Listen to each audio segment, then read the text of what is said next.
Very rare. All right, so I will. I love that you guys caught on to that. Yeah. I wasn't gonna say anything. What was it yesterday? You said something, and I just went, "You have ADHD."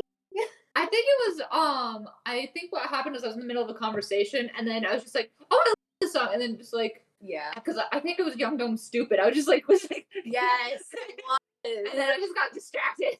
And I went mid sentence, just like, whoa. All right, we are live. hello, Hello. everybody. I skipped the timer today, so we can just jump into it. Although I don't think anyone's here, so Yeah. I'll post that we're live. No worries. So, who wants to do recap of last session? Doku gave us too much time. Super dope speech. Thank you.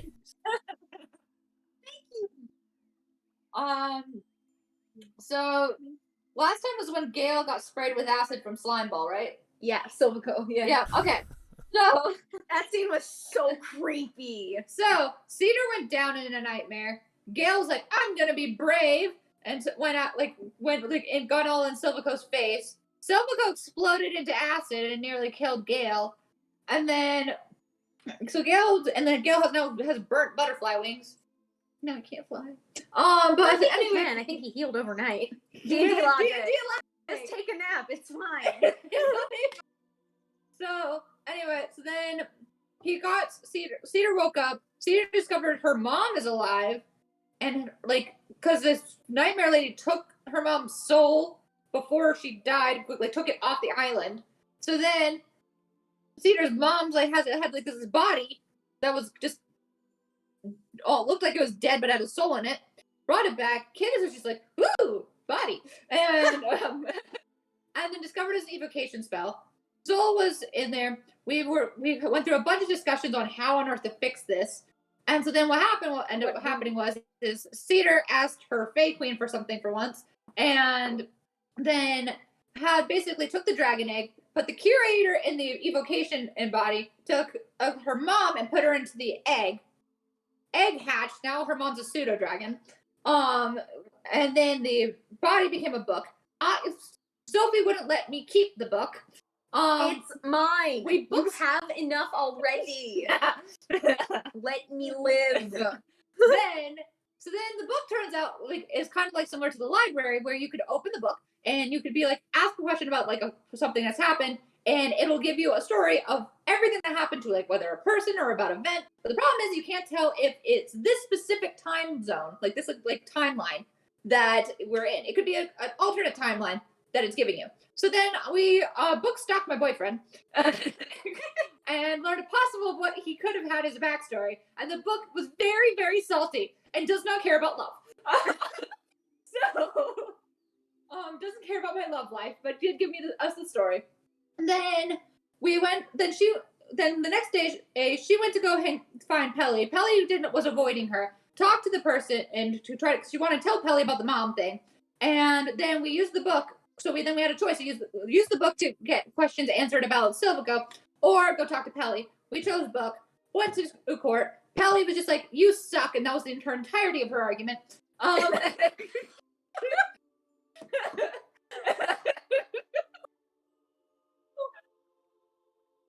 right, that is at the 4-minute mark, everybody. That is a record. Then Sophie had too long to prepare, gave this huge long speech, went into depth on why the things are issues. And they're like, "Okay, Pelly, I guess it's your turn to kind of show issues because, we brought this up already." And so then Pelly gave her argument, and the judge was dumb. He was awesome. He was sweet. Very sweet guy. But he was a hick. So then we failed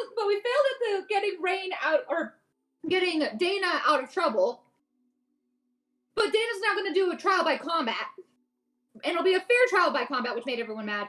And Cedar technically won her argument, and then she tried to talk to Pelly. Pelly's like, "Oh my word, Mom's alive?" And she's like, "Yeah, I'll try telling you." Super salty. Pelly's like, "I was just doing it to help you," and that was just stupid. Manipulative. I was just doing it to push you to where you need to be. And Cedar was like not having it. Cedar was like, I have heard that story too many times. And then they told her, by the way, stop your trauma, Cedar. He said, have you tried playing nice with the literal creep pedophile? Have you tried being nice? And Cedar's like, I'm about to kill everyone in this room if you tell me that. And then now we're, I believe, in the dorms. Yes. Hi, Ava!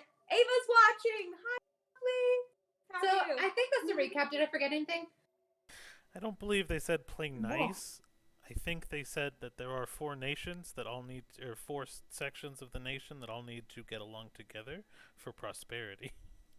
Yeah, well, he can die and then the rest can play. There's more than just him in the Calaris family, and honestly, I think we'd be doing everyone a favor. Mm-hmm. So yeah. So that's the recap. I don't know if I missed anything. If I did, please someone tell me because I thought that was a pretty thorough recap. It was pretty good. It was pretty good. I always liked seeing the challenge of how much I remember. More than me, because I don't remember what scene we're in. Because I thought we moved away from the courtroom, but the courtroom map is still up. So I'm like, I think we I just thought finished. I think we just finished it. I think we were talking about we heading just to- finished the courtroom scene. Perfect. and we're about to head over to the dorms. Got it. Yeah, because Pelly and Cedar had that discussion right afterwards. And Polly was like, by the way, you adopted that thing, and I was just And like, I was Cedar- gonna give her toast. Right, so yeah, that's an important point too. Cedar has officially adopted Kittis because I think saying it in court has made it now official. So Cedar is a mother now, officially. And when Pelly was like, "You're really gonna adopt her?" Cedar flat out just said, "Those 3 over there have acted more like my family than anybody since Strix." Very deliberately said that. Mm-hmm. So now Kittis is canonically adopted by an owlin, and it's just funny to me. You were older, if I Child. remember right. Yes. Which is why Mhm. it's so funny. Yeah, no, there's like a 50-year age gap there at least. Yeah, and technically, there's a little bit more after the age jump Yeah. thing. It's like, let's My see, 70, 75. How old were you? Right now, I am physically 28 because of that stupid. Okay, so no, vassal. it's a little bit. So it's currently it's a bit. So yeah, it's about 50. Okay, yeah, about 50. About, yeah. And yeah, that's what happened last episode. All right. So yes, we we are there.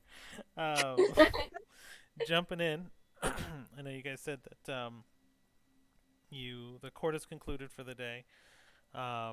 You are still allowed to kind of escort Dana around, although she is still shackled, collared, stuff like that. Actually, I think we just had her collared, right? Yeah. Yeah. So hands are free, feet are free, Mhm. just the collar. So not too crazy. But you are Exactly. responsible for Electric shock collar. something like that. I'm picturing sister location. Jacksepticeye wouldn't stop hitting the Shock, electrocution button shock. on the animatronics. Oh. It seems like Dana doesn't want to come out to play. Let's give her a controlled shock for some motivation. Knowing Dana, she'd be like, turn it up a little bit.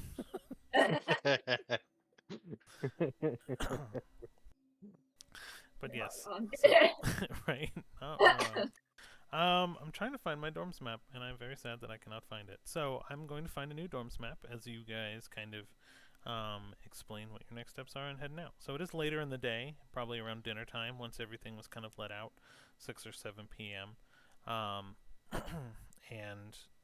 most people kind of retire to their respective areas. Everything's kind of split into 4s, and each set of dorms are on different corners of this overall mansion castle that you guys are in.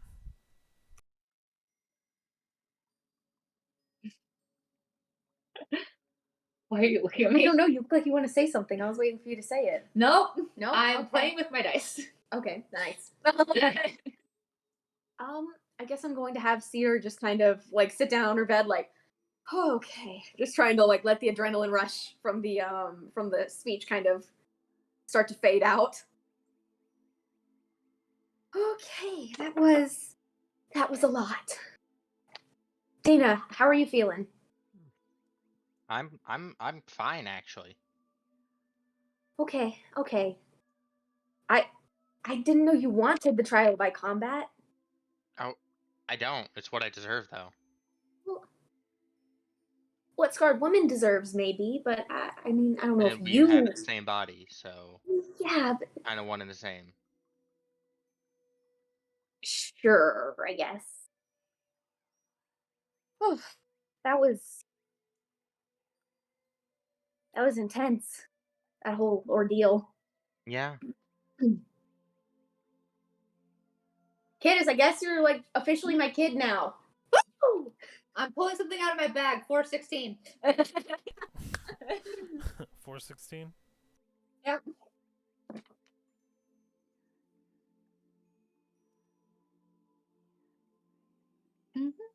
What did I All get? right. Let's see. Where is 416?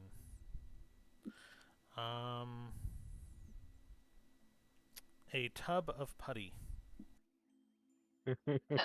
Just Okie it's just like a 5x5, probably like 2 liters worth of just silly putty. Nice. Ah, yes. A 2-liter tub is muddy. I typed putty, it auto-corrected. It doesn't like it. Thank you. No worries. Enjoy whatever you're doing with that. I have no idea what I'm doing with that. I'll find something. Oh, I'm sure. I will find something. Absolutely sure. But so then Dana goes right back to crafting the Well, so actually,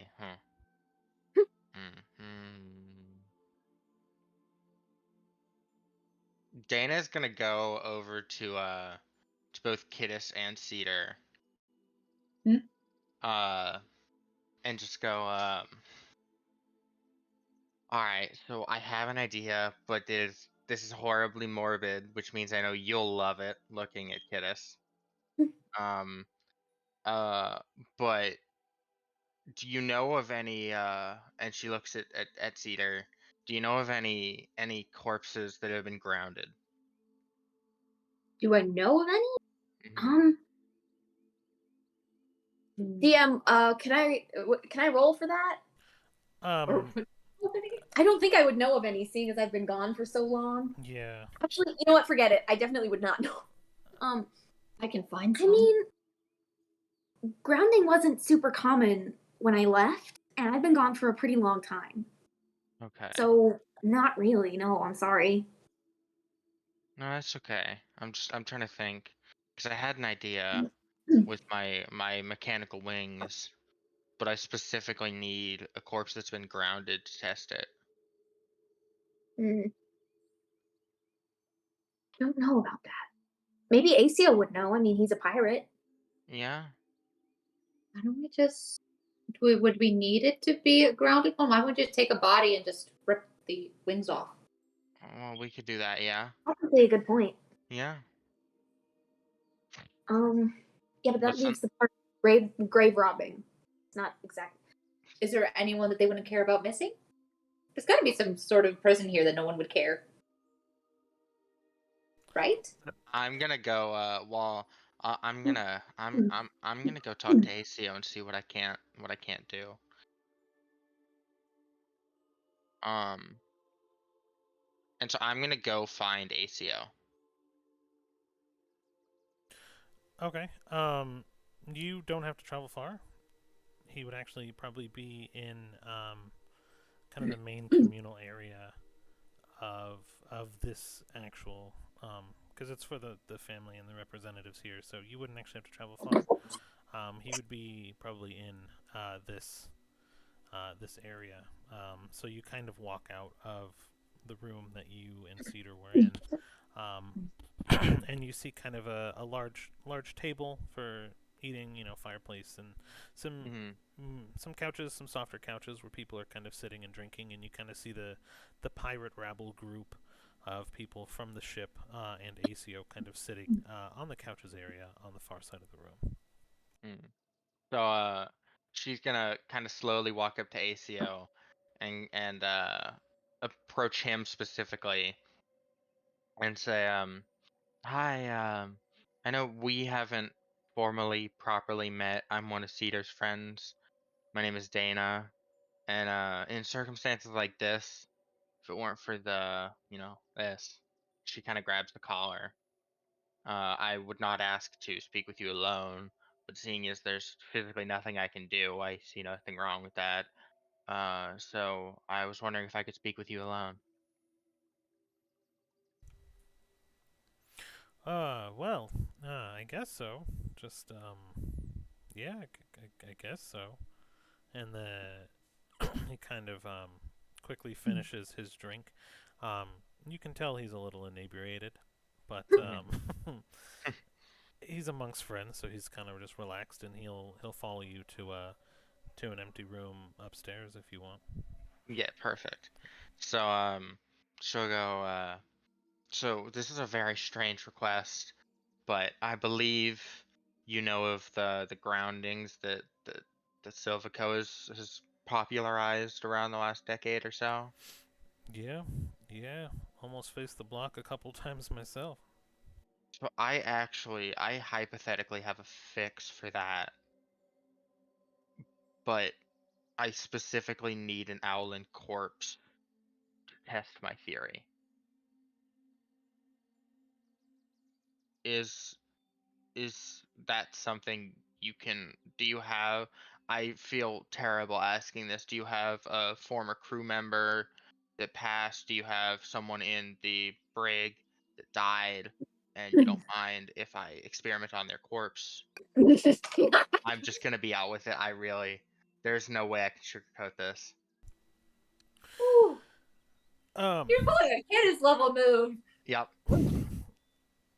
roll a persuasion. This is where I have better luck. That charisma. Let's see if he Charisma do be showing. wants to do anything with you. Okay. That's a 14. That's not bad. It's not bad. It's just No.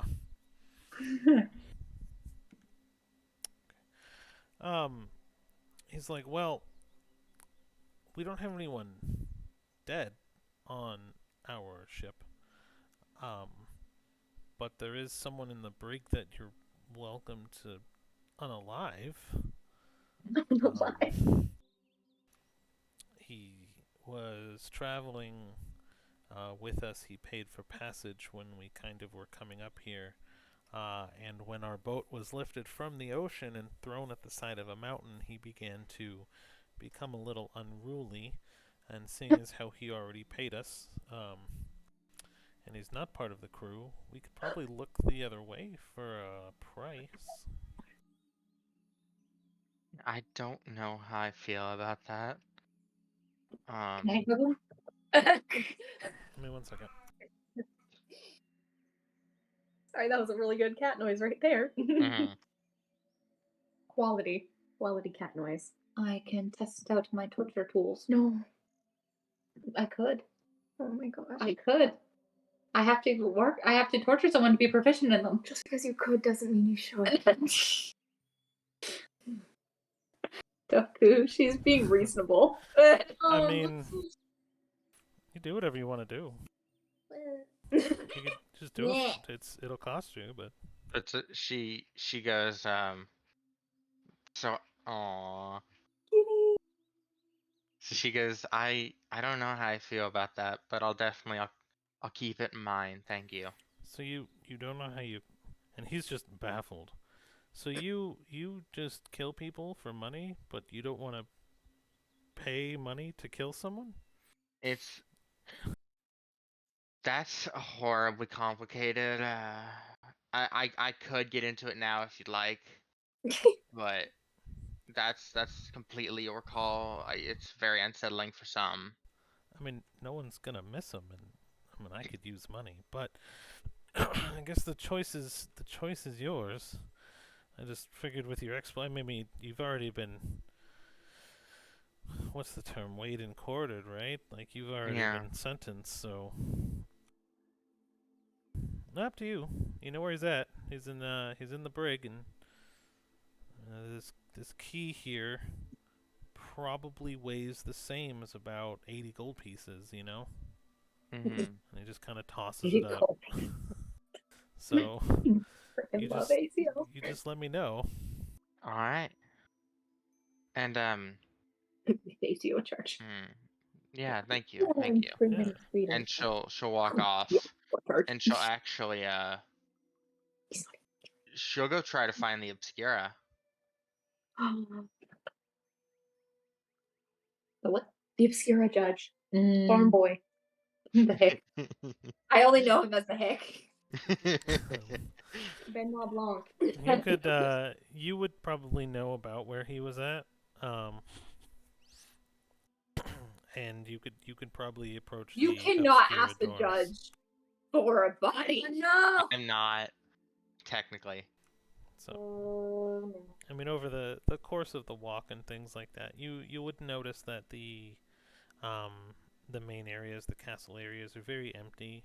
Most time of night, people are kind of in their own dorm areas, cooking, things like that, just preparing their stuff for the Well, next day. actually, so quick rethought. I'm not gonna go to the Obscura just yet. I am gonna do that, but not immediately. I'm gonna head back to Cedar and Kittis. Okay. Get up And so I'm gonna go. Hey Cedar, I think I need you for something. Oh, yeah. What's up? Well, so your brother does have someone I can experiment on. I mean, she was there still breathing.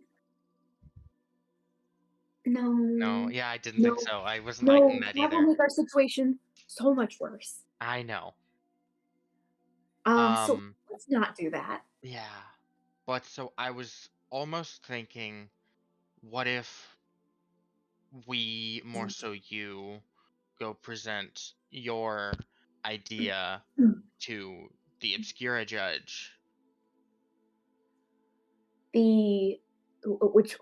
For the prosperity plan or for the The wings? wings.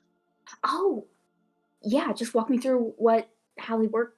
Just, I mean, it was just basically all you gotta do is just, you came up with the idea, but I have all the mechanical knowledge. So I go through all the explanations, but it was your idea that you brought to me.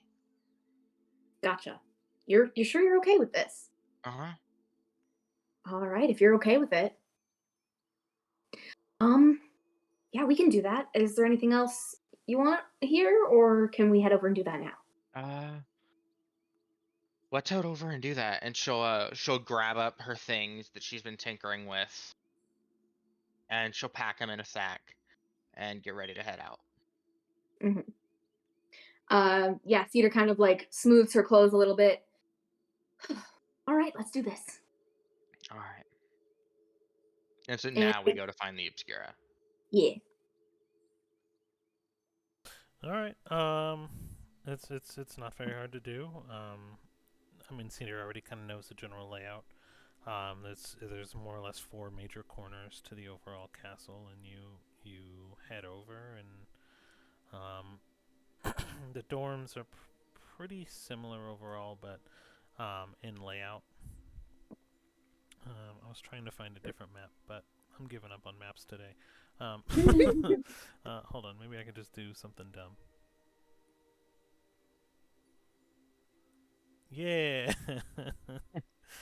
science. So yes, the dorms are, we'll say, almost an exact mirror. Essentially, they're well kept. They're wooden and things like that, which is kind of built up against the marble. And you see a couple of Obscuras kind of outside, almost standing guard.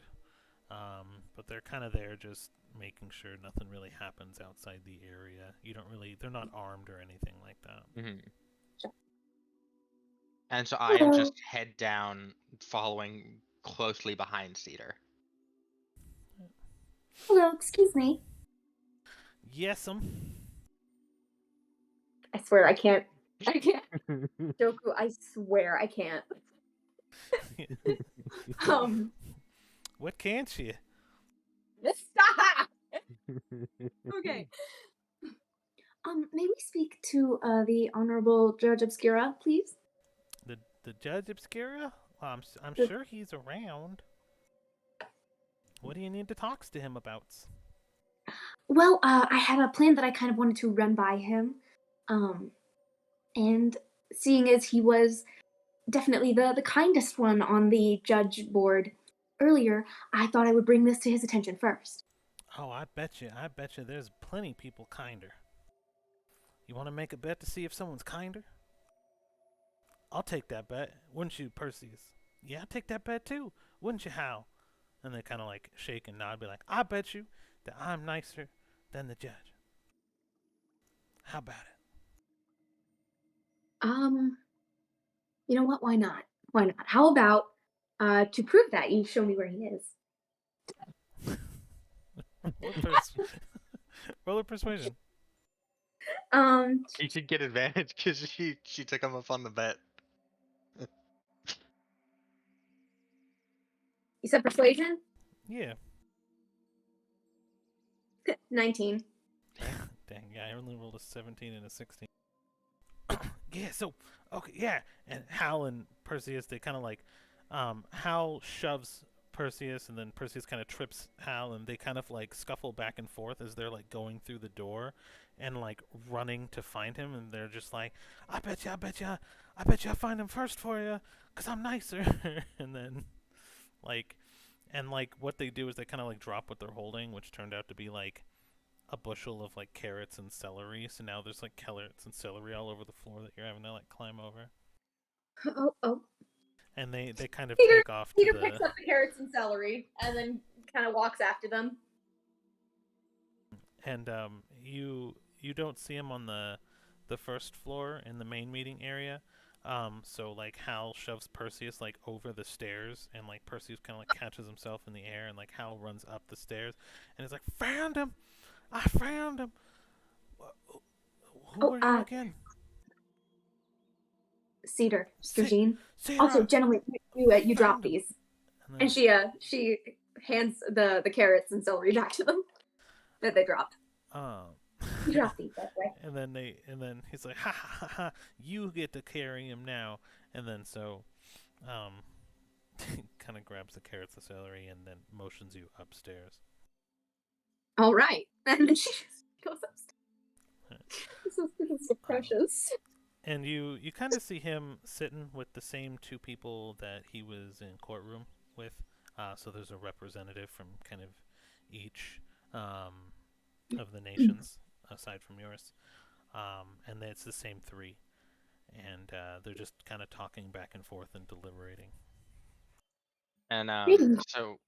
so now Dana will kind of walk up, and she'll approach them kind of shyly and go, "Excuse me, may I borrow a moment of y'all's time?" And then he'll kind of look at you and be like, "Well, ain't you just big for your britches, ain't you, huh? Walking around here all free and stuff." Not exactly, but yes. Well, so what brings you here? Well, for starters, I wanted to say I did adore your turnips. Oh, ain't them best of turnips? Yep. Me and my Bessie is the best plowing, cowing all the land, plant the best turnips. You know, I fertilize the Hmm. land that she plows with her own poop. Oh. Mm-hmm. With the uncomfortable silence right after that. It's Mm-hmm. amazing. Oh, the best. The best.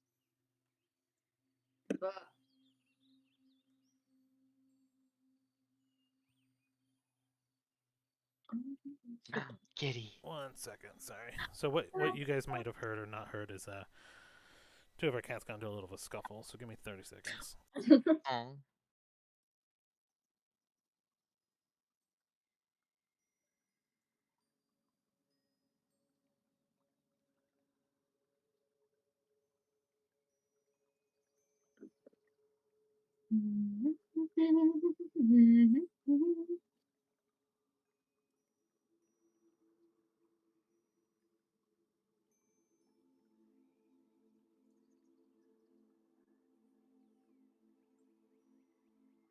Okay, sorry about that. No worries.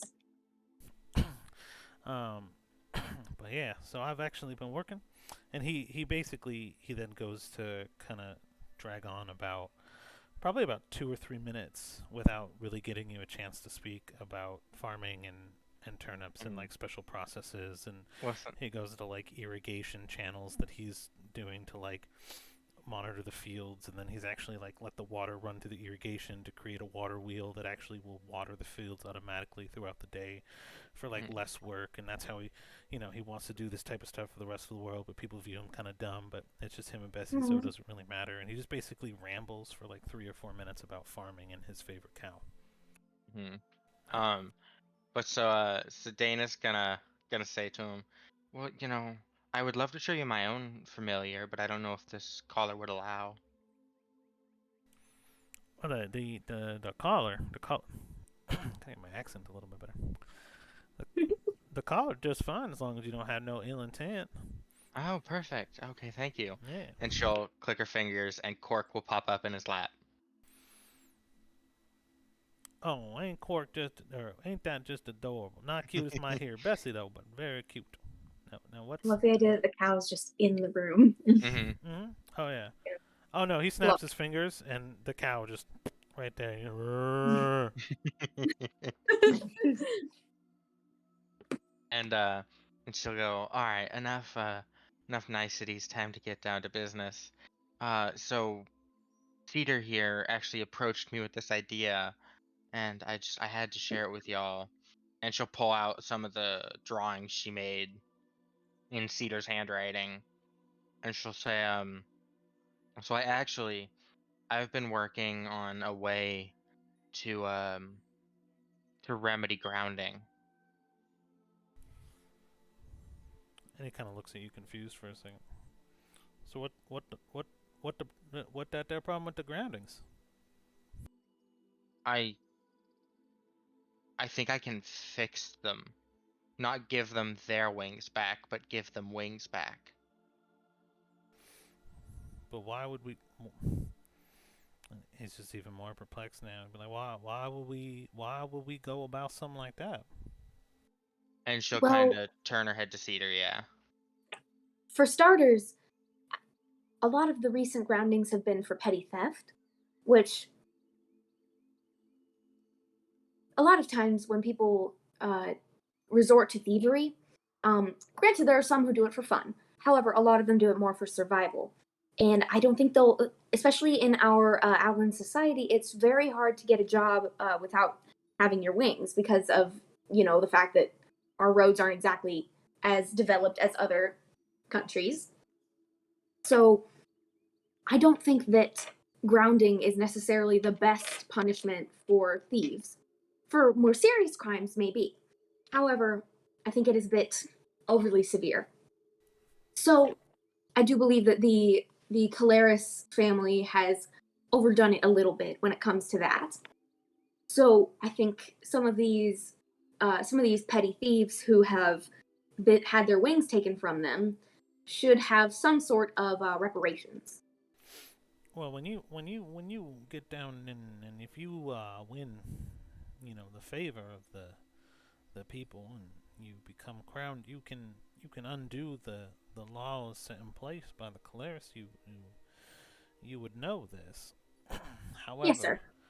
they were judged and they were tried, and I understand that you don't feel the punishment fit the cause, but that was law in place, and you don't have to agree with it. But they were they were punished for crimes, and they were tried, and it was fair. So you, But how are they supposed to keep from repeating their same crimes if they can't, if they are no longer able to get themselves out of said situation with a better job? you survive and you find a way. I, That can I, be easy for nobles to say. of course it is, and I, Harder. I stand here before you as a judge that presides over crimes and criminal people. Now I understand that you care for what happened to the criminals after the fact, but I stand here before you as a judge, do I not? So would I not be on the side of the law? Yes, however, I do think that maybe some of these people would do well with a second chance. I mean, their wings have already been taken from them. We should assume they've learned their lesson, unless that is proven not to be the case. So why not give them a chance at bettering their own lives? And and have you learned your lesson? And he says that observing that your wings are not your own, Oh, and is this assuming. wasn't for petty theft. This wasn't for petty theft. This was, as I explained in my speech, this was the deal of this was a hag deal gone wrong, and slightly because my sister. So you you acknowledge that even the hag understood the grounding process and what it entails, and you overcame your grounding, and so you feel like you wish to bestow that upon others. Essentially. Well, I don't disagree with your sentiment. No, and then he gets corrected by the Satori. Sentiment. That's what I said. I don't disagree with your sedidents, but it would not be my place to be above the law. Now, if you want to help someone recuperate, it kind of undoes their punishment in a way. However, that will be your prerogative. Prerogative. Prerogative. That's what I said. Prerogative. Should you be ruling? So, who would pay for these winged things that you are presenting? And he kind of had already taken a glance at the papers. At first, yours truly. Well, that's all fine and good.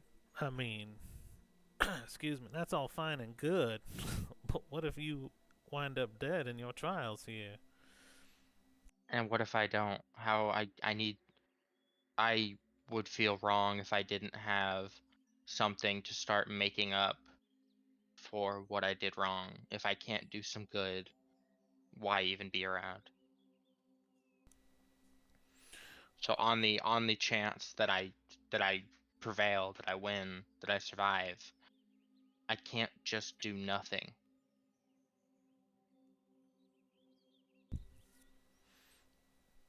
Well, it's definitely understandable, and these are quite fine indeed. These pictures. So your plan is to unground smaller crimes. Is that the way I understand it? It's more a rehabilitation program. It's those that deserve to not necessarily have their punishment reversed, but that deserve a second chance, have their chance at a new life.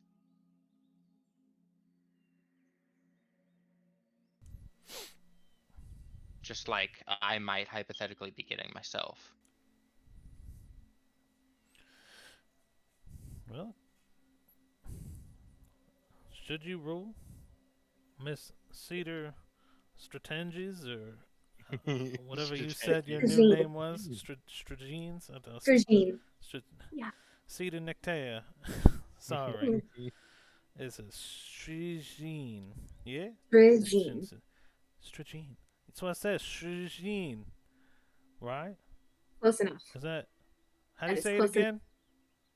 Regine. Bless you. All right. So, just kind of continue. I love him. Cedar's starting to get a little headache. Tiny little tension headache. So, should you. Should you. Should you rule. Man, I can't do accents for very long.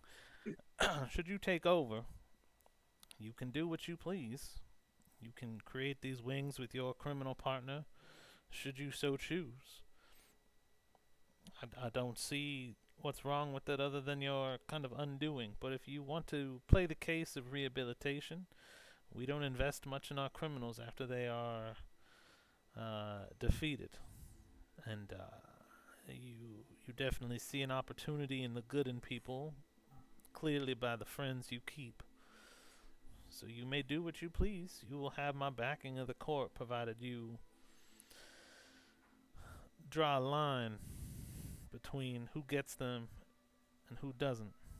Without doubt. Because there are some Absolutely. who cannot be rehabil- Oh, I'm aware. rehabilitated, habilitated. I'm sorry. It is late. I've been in court all day. Now this Satori girl over here talks big words to me, and it's just exhausting. Mm. So you want to make wings for those less fortunate than you. That I Yeah. do. You you have the support of the courts as long as you understand there's a distinction of those who can be saved and who cannot. So I look forward to seeing what you have to offer. Can I keep these schematics? You absolutely can. Schematics. It's what I said. Schematics. And how much? How much per? How? What's the cost on something like this? That we've yet to figure out. She only brought me this idea recently, and I'm working out the logistics of it. Um, I still need to experiment. There's a lot to this process, but I will, over the course of the next few days, while court happens for Cedar and her sister, I will continue to experiment and brainstorm, and I will come up with something. If I could have access to a workstation in that time. I'm sure there's plenty facilities that can be used. And he hands the schematics over to the Satori, and she kind of looks them over and says, much like prosthetic limbs, these would be common kind of wondrous items. Usually prosthetic limbs are about 100 each. You would need probably a lot more than that for the size. And you're looking at probably 500 or 600 gold per set of wing, should you actually be able to pull off what you're summarizing, what you're trying to do. Right. So feel free to use anything at your discretion. Just we can find you a place to work if it keeps you out of our way for the next few days, if that's what you want. That would be fantastic. Okay. Thank you very much, Your Honors. Of course.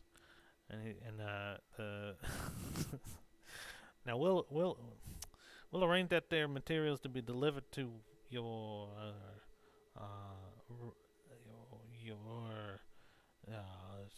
Shujin residence for your family. The Nictea dormitories will drop off some materials for you in the morning. Thank you. Of course. Oh, and Judge Caleris, may I have a word with you? And really what you've kind of noticed about the Caleris judge is that they have not really talked this whole time. They've been very cloaked, very hooded, very stern. And for the first time, you actually hear kind of an older voice crackling through. What? Please do not allow Silco to continue in his actions. I understand that I need to act in a way honoring all of our ancestors. However, the same can be said for him, and frankly, he has not been upholding that. There's many questionable things that he has done, and frankly, I would be remiss if I did not try and bring them to light. Do we have an understanding? We have an understanding that your words are empty and hollow, that you accuse of crimes of my family but have yet to provide any sort of evidence or proof. So until you do, know that anything you say to me does not matter. I am a man of law, and as far as I understand, my family has not been found guilty of breaking any crimes. Unlike All right. your associates and your All right deals. then. May I, No, you may not, and he dismisses Okay. you outright. So, if you want to try to slander the name or bring up any crimes, may I remind you that you are the head of an organization on another continent that you murdered to take from him, and that you carry the badge with you as proof of your ruling over this guild of miscreants and thieves that commit crimes on the daily. And he just Funny you bring that up, threatened the actually. shit out of you. Interesting you bring that up, actually. I'll have to go look at some papers. Thank you for that reminder. And then with that, Cedar looks at the other two and goes, "Thank you all for your time." And just kind of does a little bow. Then, "Come on, Dana, let's go." And And then walks away. as you're walking away, good luck getting your house in order, little wretch. Cedar hears this as she's at the door, turns around. "I've been called worse. Be a little more creative, will you?" And then just walks out.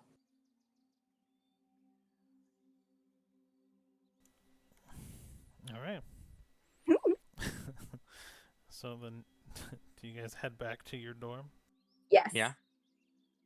At this point, I'm analyzing Agatha. Oh gosh. I'm trying to figure out whether or not what she is at this point. Um, roll an investigation, or yeah, I guess an investigation. Frick.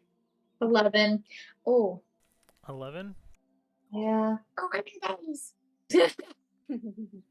uh,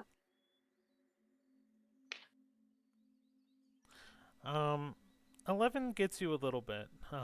So you're actually taking the time to kind of examine Agatha, and she is a porcelain doll.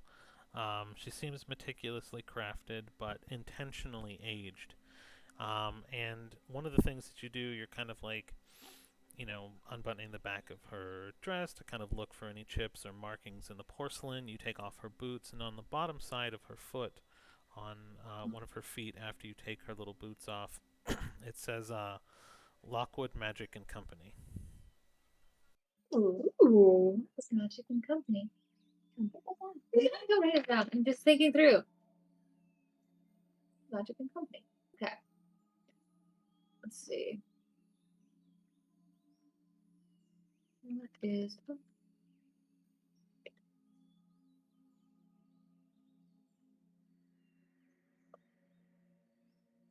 All right. Thank you so much. We will be continuing. I kind of take care of put Agatha back the way she was, so then she can stay all pretty. Okay, and the moment you take your eyes off of her, when Cedar and Dana make their way back into the room, she vanishes to the other corner of the room, and you look back, and she's gone. I love my pets so much. Oh, hey Kittis. Before we all head to rest, could I ask you for a sending spell? Why? I need to talk with Oshalius, the one who runs the Nexus Guild for me. Fine. Thank you.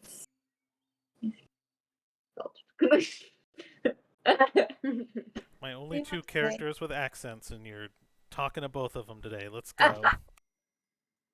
Thought you made him with an accent. That's not on me. He had like 3 because I couldn't keep it in character. Right. Also, I forgot to display my shirt. Nice. Guess I'll die. What Foreshadowing. do you want to say? Okay. Greetings, Oshalius. This is Cedar. Can you look over the papers that pertain to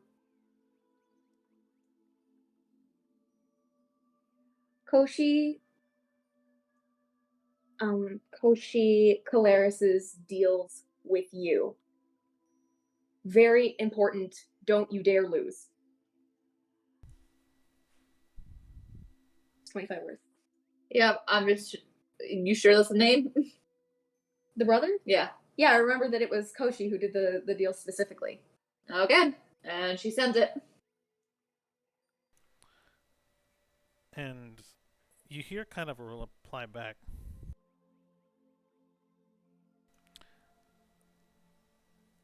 Oi, lass.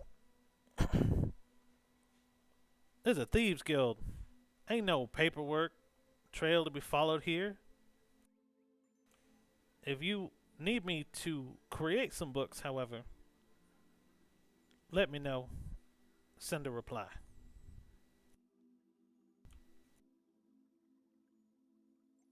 I don't want to risk falsifying evidence.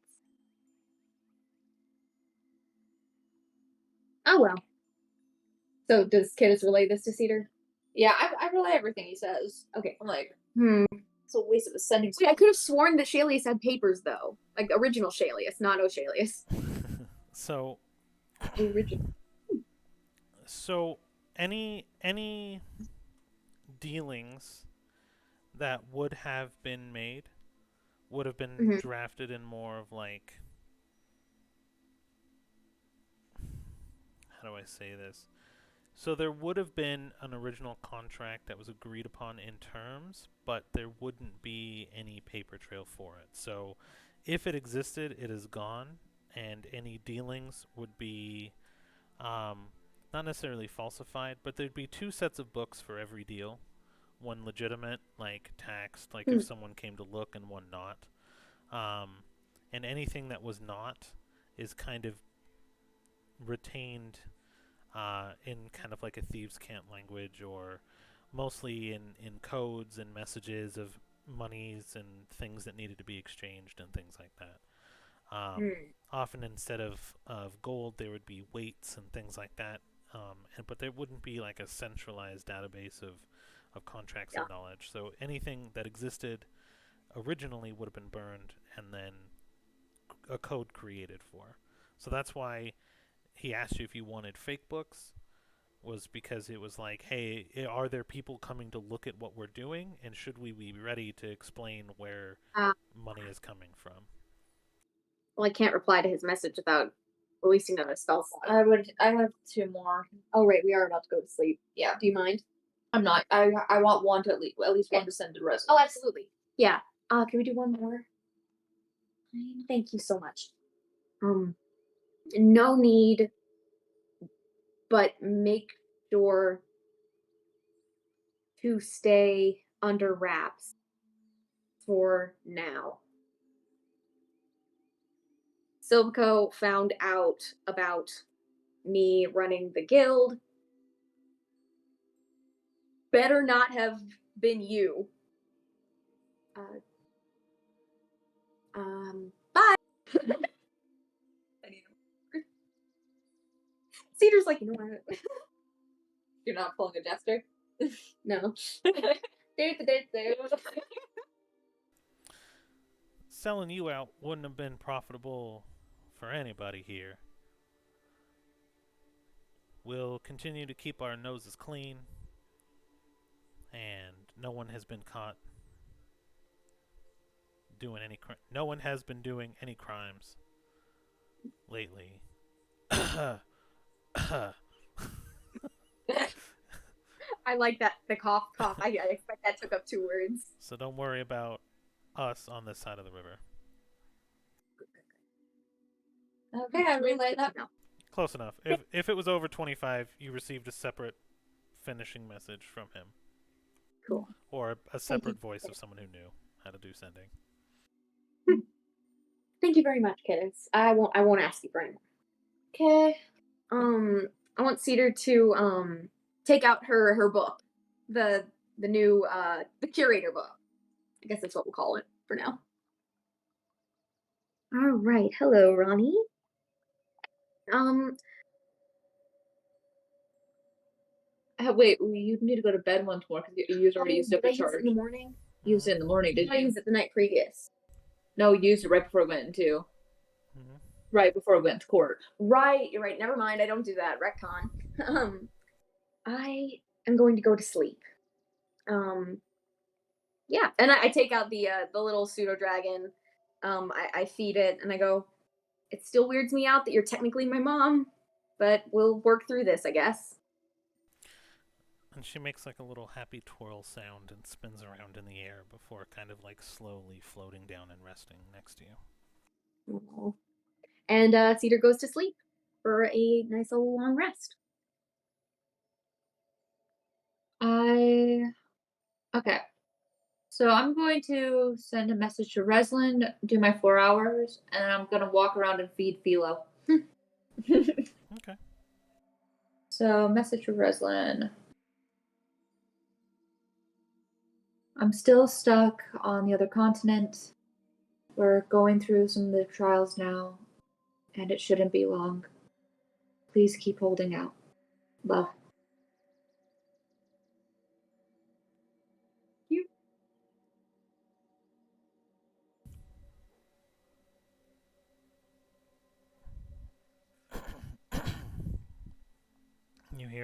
You hear his voice, but it actually sounds a little stronger than last time.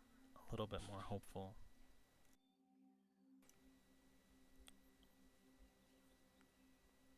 Hold your breath for me, as I may have found it a way out. I got word to the outside, and they might be here. I wish it was you, but I will find you when I'm out. If I get out. Be safe. We'll see each other again soon.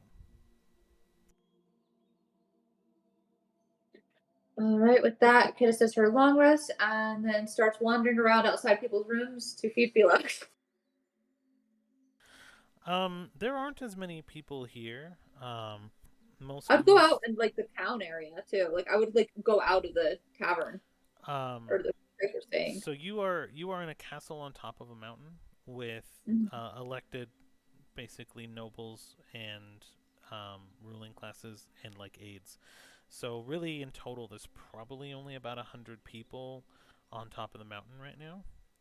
There's not really much of a town area. If you go outside, it's basically just snowing and blizzarding out there, which you could do. But most actually no, there'd be probably because there'd be 4, 8, 16 plus aides. Yeah, probably no, it's about around 100, 120 people.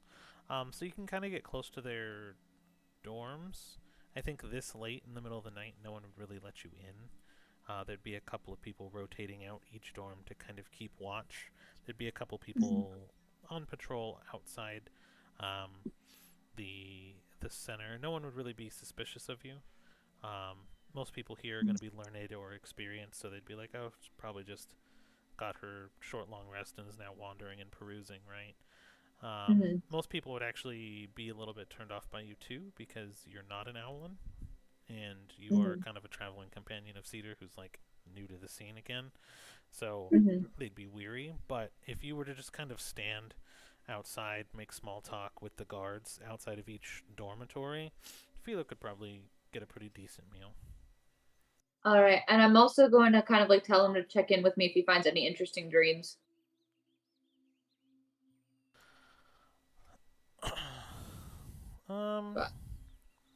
He. One thing you do notice, now that you kind of mentioned that, is that he does not go near the Calaris dorm.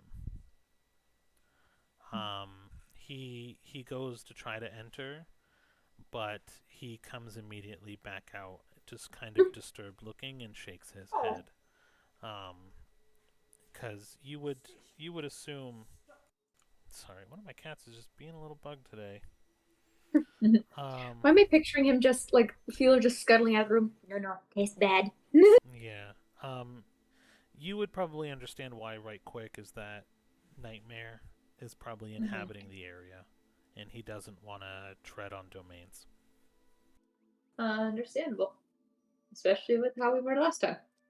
But once I get him fed, I kind of just head back to the our dorm area and just kind of hang out in the bar area. Okay.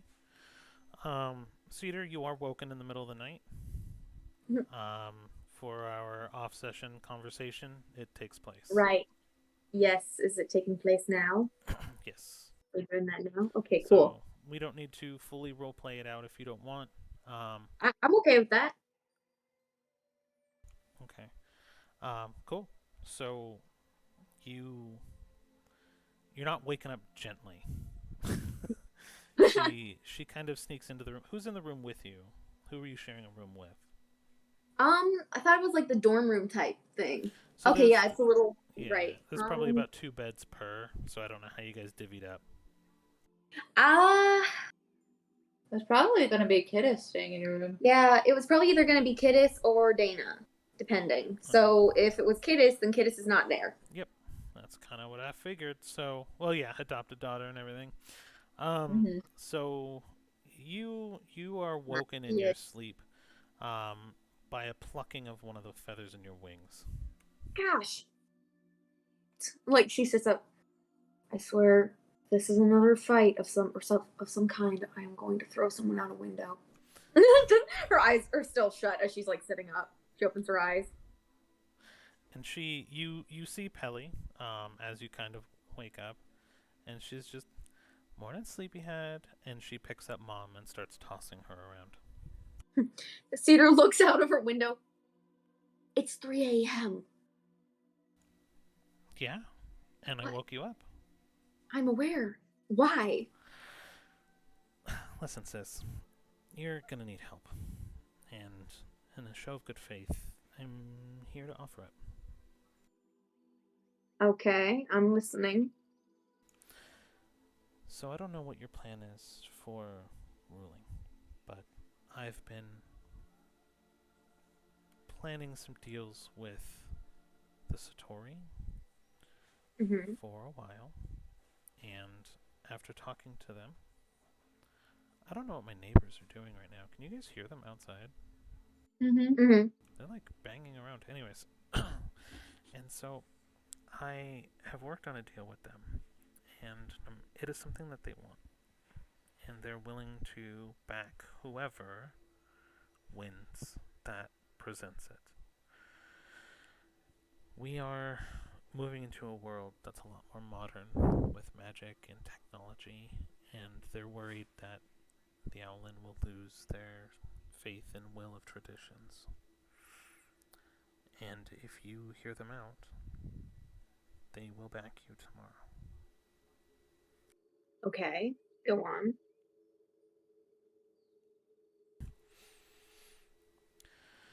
So, and she kind of just continues to play with Mom, and she's like spacing out her words to try to get a little bit more time with the little pseudo dragon. Aww.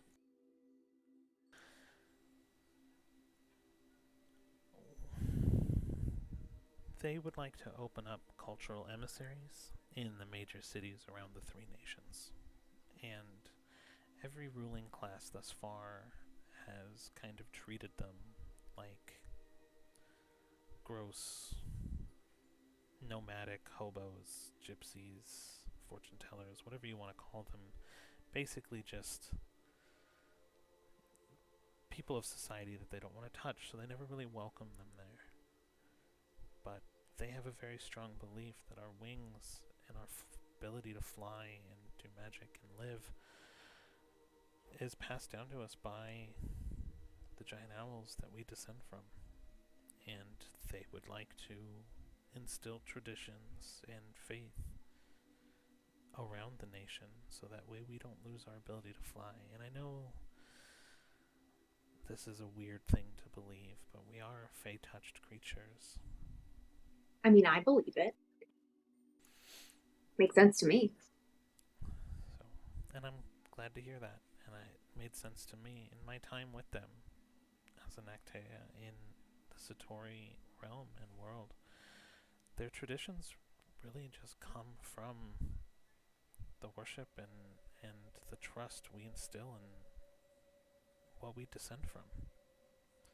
It's not some weird, dirty, nomadic pseudo-religion. It's just honoring where we came from. And they would like to spread those traditions to the rest of the nation. And they would need a leader that would allow them to do so. I would be happy to do that. Yeah, that sounds good to me, at least. Then you will have their vote tomorrow, should it be needed. But what's in this for you? Why are you doing this? What's in it for me? Wow, not trusting of your sister at all, are you? Cedar kind of stretches her wings out a little bit, silently, to make a bit of a point. I can't imagine why I wouldn't. What's in it for me is the betterment of our nation.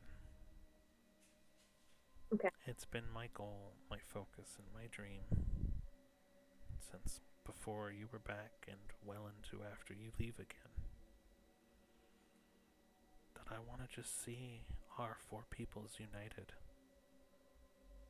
And so what's in it for me is this is the same deal I made them. Honored and come to fruition.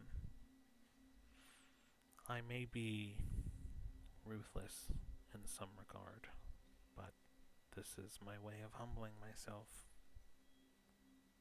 in hopes that I can still get what I want. And she was completely honest about it. Like, no red room, everything. She's just putting it out on the table and hoping you pick it up. Okay. Makes sense to me. Accept the deal.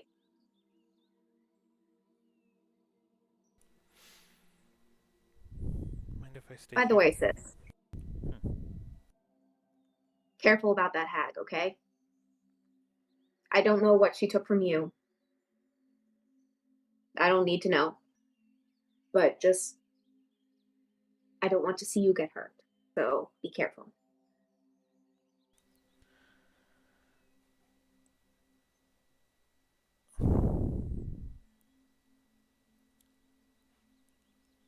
Not every deal has to have a winner and loser. Sometimes there is common ground. I mean, look at the people you hang out with.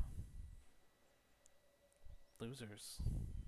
But they come together to win. Don't call them losers.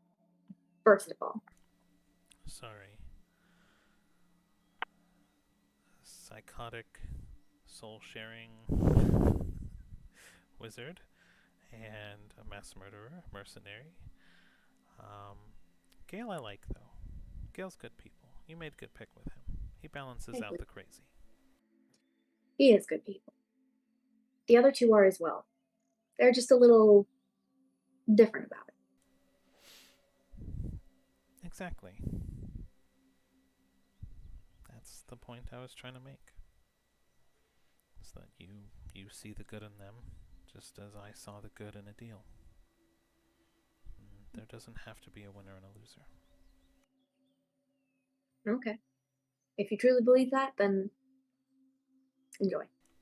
But still, be careful. For me, at least. Of course. Besides, my deal will be done in a few days. So, after the summit, I really won't have to worry. I hope so. Is there anything else, or can I go back to sleep? It's 3 in the morning. Roll a perception check for me. That's not good. That's not good. Perception plus, and that's a 7. You don't notice anything though, as Yeah. she kind of just continues to look down and ask if she can just hang out with here in the room quietly, with Mom, and to watch over you sleep. Sure. And she kind of sits upright at the foot of the bed with no intention of sleeping, but she just kind of stays there with your mom, and you fall fast asleep until morning. All right. It's gonna be a little awkward for kids to walk into. Probably just sitting at the foot of the bed, watching Cedar as she sleeps. Okay, so actually, before I wake up, then I guess she'll eventually wander back up. Oh. Bored. She's gonna go up to play with her pets. You're gonna play with the pets in the room with Cedar sleeping? Well, she's gonna play I quiet. feel like Cedar's going to sleep like a rock. Probably. The sheer adrenaline rush of the day before. It's not like she's gonna be sitting like, oh, we're playing tag, guys. It's more of like, kind of like, you know, Petting just a dog. like petting a dog type stuff. Oh, so if you pay Pelly no mind, she will pay you no mind. She's just sitting with the pseudo dragon. She's gonna like walk in and she's like, hi. And she'll put a feathered claw over her beak and just kind of like the shush signal, and she'll kind of look down at Cedar. She needs her rest for tomorrow. Uh-huh.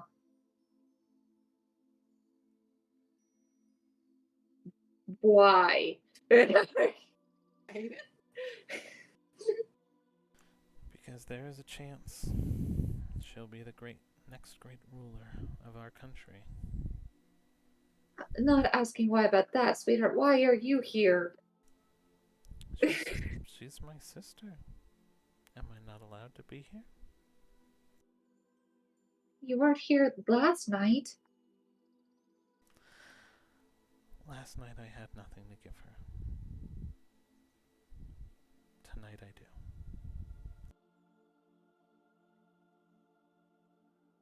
do. Owls are weird. Go ahead and roll a perception for me too. Okay. Oh, dang. Let's see. Perception, that is 24. Okay. You can tell that she's been crying. That she has like dried salt tear streaks kind of down some of her feathers that have pooled at the bottom. Just salt crystals from her tears. And you can tell that as Cedar was asleep, she was crying.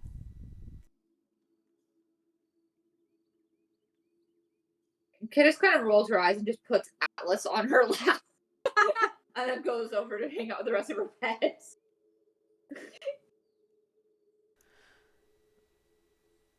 And she just says, "Thank you," Welcome. and ignores you. While you play with your souls and your whirring balls and your teleporting dolls and your little snakes and your insulting imp and... I don't pull the imp out. Okay. He still needs to be trained. He's a goblin. Like, he's a goblin, As and a I'm goblin. not pulling him out. Honestly, if Cedar wakes up to that thing, it's not gonna. No, he stays in the bag. He's not trained yet.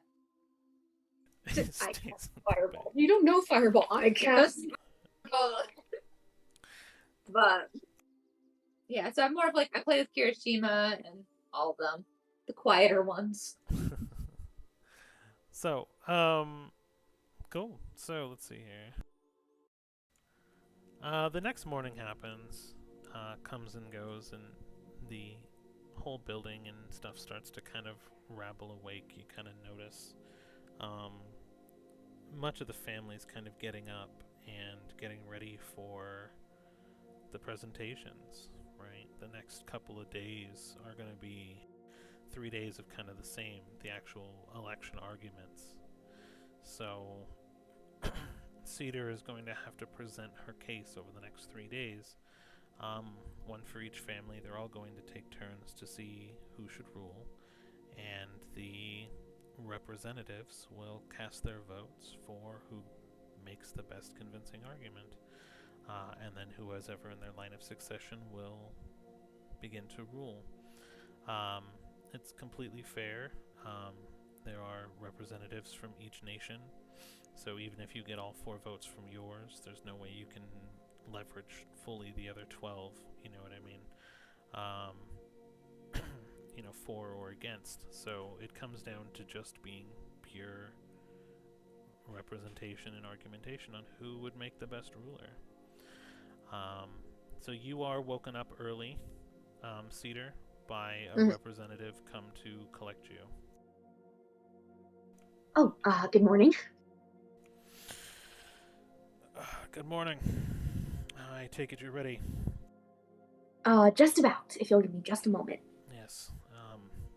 You will be presenting second, so you have a couple hours, but you should be there and present as soon as possible. So please get ready, and I will escort you. That I will. And Cedar kind of shuts the door, and then she opens the book, the curator book. Okay, Ronnie.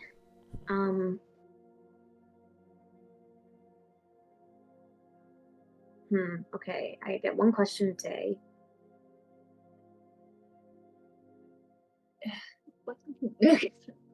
The thing, okay, we're trying to think on what we need to ask this to give information that would be relevant to the arguments that we need. Because Pally's on our side, so she's no longer in the competition. Right. So is it just Silvico? I don't know if he's... Is Silvico still in competition for I think ruling? he's probably up to bat, right, Doku? What's that? Who's all running for ruling? So representatives from each family will be speaking each day. So the first day, they will talk about, what they will do for each group will take turns discussing what they'll do for the Obscura, and then that'll bleed over to the Satori. The Satori arguments will finish the next day and go to the Caleris, and then the Caleris arguments will finish in the morning, and they'll discuss the Nictea. So basically, each representative. So for the Obscura, it'll be the firstborn Dorian will be going, hey, this is why the Obscura should rule. This is what we'll do to honor the Satori, the Caleris, and the Nictea to kind of get their votes and present. For the Satori, jeez, I'm gonna lock this cat up. I swear to you right now. There's a cat carrier with her name on it. But no.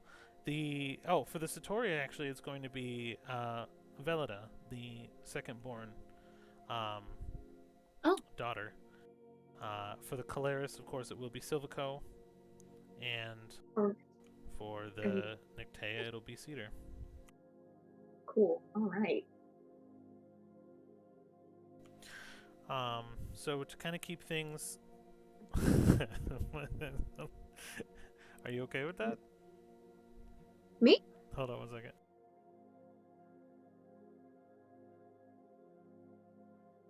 Sorry, guys, 1 second. No worries.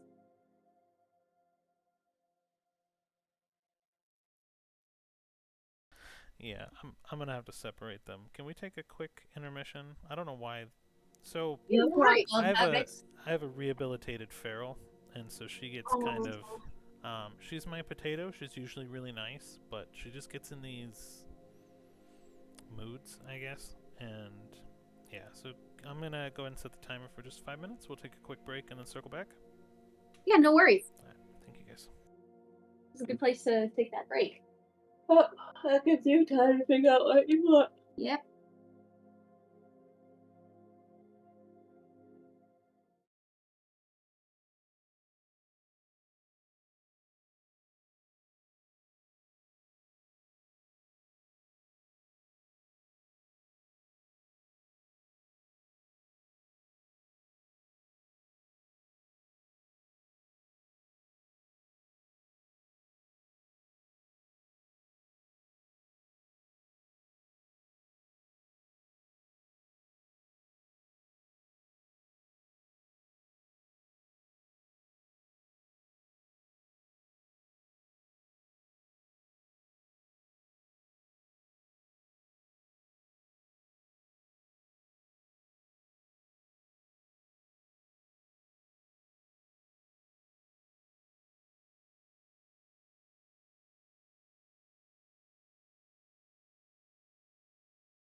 Okay.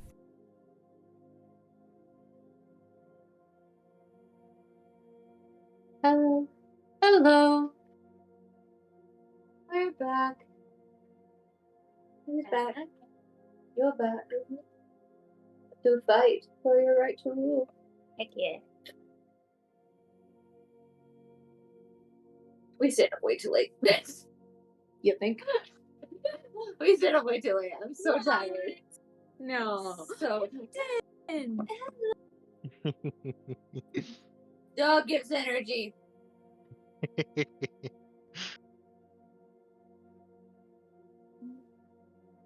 But 2 nights in a row of staying up till 2 a.m. is I can't do it anymore. I grew up. When did this happen, guys? you're old now. I'm old. I can't stay up till how late anymore with no repercussions. Ugh. Alright, so Pseudo keeping an eye on that. So right now she's hiding from me because she's mad at me. No. So I'm letting her breathe for a second, but she's starting fights, so.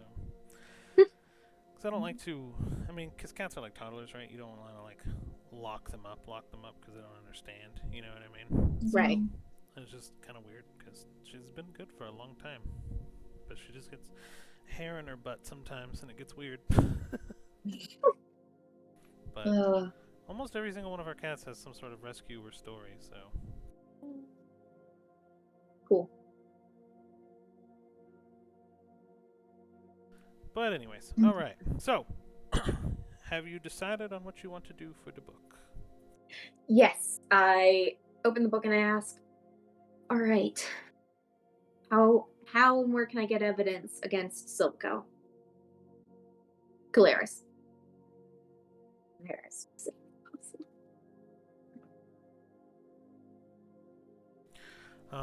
So let's do it this way then. So how are because if you were to ask that question, you would have probably get an answer, something in the regards of like a summary of what they did and how they kind of covered it up. They've kind of, Okay. a lot of their meetings are behind closed doors. They're very careful. Because you've kind of asked this general question a little bit before, I believe, the last time. And it gave you like a summary of what they Right. did and all their crimes. I mean, yes, but I need to know where to get the concrete proof that I can present against him, you know?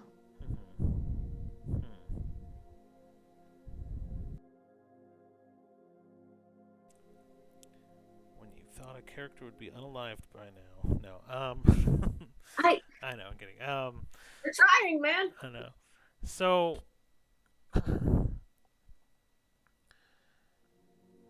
I think what will be most meaningful in this case would be the fact that you cannot lie in court, Oh. if that makes That- sense. So you wouldn't necessarily need as much proof as you would convincing of yourself that what you say is the truth. So does that give you any other ideas? Do you have your hand raised? Nope. I'm just waving it around. you're just doing weird stuff behind my head. Yeah. Okay. ADHD, right? Just Just being needed to know sneaky, if you had a question or if I was being gonna get sneaky. grabbed. No, I've only had Pat. Okay. I'm trying to think. I mean, I feel like cross-examination maybe, but I don't know if that's what the answer you're looking for, man. I feel like there's an answer you're wanting me to say and I can't figure it out. No, not at all. Problem is that if you he can find ways to answer that are technically true. Right. So I think one of the biggest things is that, okay, I don't want to meta this. There is one path that you can take with someone who could corroborate your story, and that's someone he's directly paid off. So if you want evidence of crimes, you have one inside your head, that was dispatched by someone that you're hanging out with. Oh, I'm walking with the proof. Yeah. So, like I said, not trying to do any sort of metaing. No, thank you for reminding me of that. Yeah. You're absolutely right. Okay, so after asking the book that and getting that kind of hint, Scooter goes, "Oh, that's a good point. Thank you, Ronnie." And she shuts the book, puts it in her satchel, and goes and starts knocking on Dana's door. Dana's gone. Gosh dang it, where is she? She's in the workstation. Oh, right, okay. I go find her at the workstation. The words "Dana's gone" now strike fear into my heart. Right. Just the same as "What is the kid doing?" What is Oh the no, kid doing? is anyone watching the kid? Is anyone watching the kid? And Dana's gone are the two worst phrases in this entire campaign. So Dana would actually be kind of upstairs in the indirect meeting room. They would have brought her some supplies to kind of work on the wings. So they brought various types of metals, things to trinket, gears, things like that. What they know of steam technology as well. They brought in a couple of cores and kind of like steam pockets, if because most technology right now is based around that. So they would have brought in just a couple of parts and pieces. They figure that if they give her things to do, she's less likely to cause problems. So they brought her probably more than what she needed. But she's kind of in the upstairs area, kind of like where you met the council yesterday in the room. All right. She comes in. "Hey, Dana, I need to talk to you." Uh-huh. So, you remember last night when we were talking with the judges, and that Calaris judge was all like, "Oh, you need proof." And I tried to give him proof and he shut me down. Right. And we present proof in court, aka your proof, because Yeah. you did business dealings with him. Are you okay with that? Yeah, I was gonna do it anyways. Oh, awesome! Thank you so much. Because I need to get Silvico off the options list. And frankly, you are my best bet for that. Okay. Well, I do want you to know I'm gonna be here working on this. So tell me when you need me and where you need me, and I'll be there for that time specifically, but otherwise I will be here. I would say I need you for during the Calaris representation and during my representation. Okay. Because I'm not sure exactly when it will be, but if you're there for both of those, you're safe. I don't think you need to be in there for the Obscura or the Sartorian ones, seeing as they're the friendlier houses. Perfect. But yeah, thank you. Mm-hmm. And for what it's worth, you are a good person. I can see how hard you're trying. Thank you. It's seen. I'll let you get to it. I gotta head down there for court and all that. Wow, I hate this. I hate politics. You and me both. Ugh. House Regine? Yeah. And a little fist bump. She'll like half-heartedly give you a fist bump because she's still focusing on her shit. Yeah. Still counts. And so then Cedar leaves to head down to court. Kiss, you coming? Huh? Do you want to come? You don't have to if you don't want to, but. Is there really nothing to do on this mountain? Well, you're on a mountain. There's only a few hundred people. It's blizzarding and stormy outside. Can't remember where I put the map for it, but I'll find it. Anyway. Go skiing and try not to get killed. You can go skiing. There's a pirate ship that has partially guarded, but if you talk to... Well, no, you probably didn't talk to Dana, so you don't know there's anyone in the brig at the current moment that needs unaliving for money. Yeah, is basically the whole reason is the nation gathers and holds their breath in these ancient ruins for the election process. Ancient ruins. Is there any fun things to explore in the ruins? I'm sorry. I love you. Your politics are boring to kiddos. No worries. I mean, He doesn't like them either. if you were to spend the day exploring, you can roll for it if you want to. Sounds like a plan. I would totally have her do that. Nope. Fun. Oh, okay. Have a good day then. I'll see you later. So we'll break this into 4s. Just give me 4 investigation checks. 4 investigations. Okay. Which we'll resolve first before we move forward. First one is 13. Second is another 13.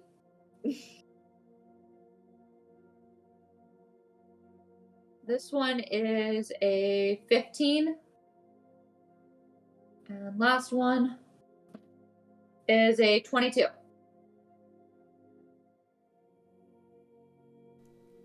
Okay. So for the most part, you are trying to explore, and you don't really find too much of anything. You found storerooms. You have found, where people have brought in food and things. Just trying to get a quick little snip of it. You found that there are large outer walls. There seems to be a kind of courtyard that is magically enhanced with kind of good weather. But for the most part, a lot of things are just so grand and huge, made for giant owlin creatures that don't really seem to be around. So everything was made but bigger, essentially. With a 22, you do find where they're keeping the crown, essentially. You see most of the doors are not locked that you open. People just are behind them, and you kind of walk in on some people just doing various things, and they're just like, what are you doing? Like, get out of here, right? But at the end, you find one locked door. And it's pretty much the only locked door in the place, and you would assume that is, and you can kind of peek through some of the cracks of the wooden door, and it has a crown, coronation wands. You see a lot of ancient books in there as well, just from what you can kind of make out inside this room. But there's nothing fun about them other than they're shiny and pretty. From what you can see, yes. I want a closer look. Is there any way for me to get a closer look? Not without breaking in. I just adopted you. This is gonna look terrible. Roll a quick insight for me. Okay, insight. Oh my! What was it?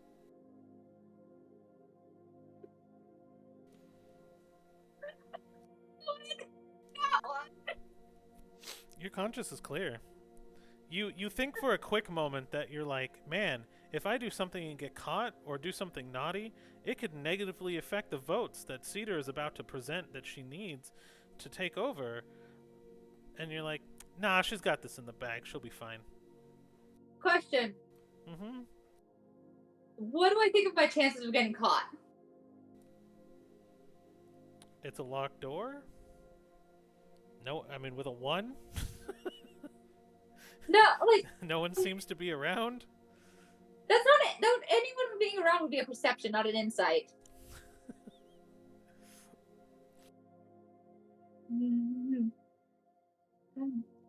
Honestly, I don't have anything to unlock the door.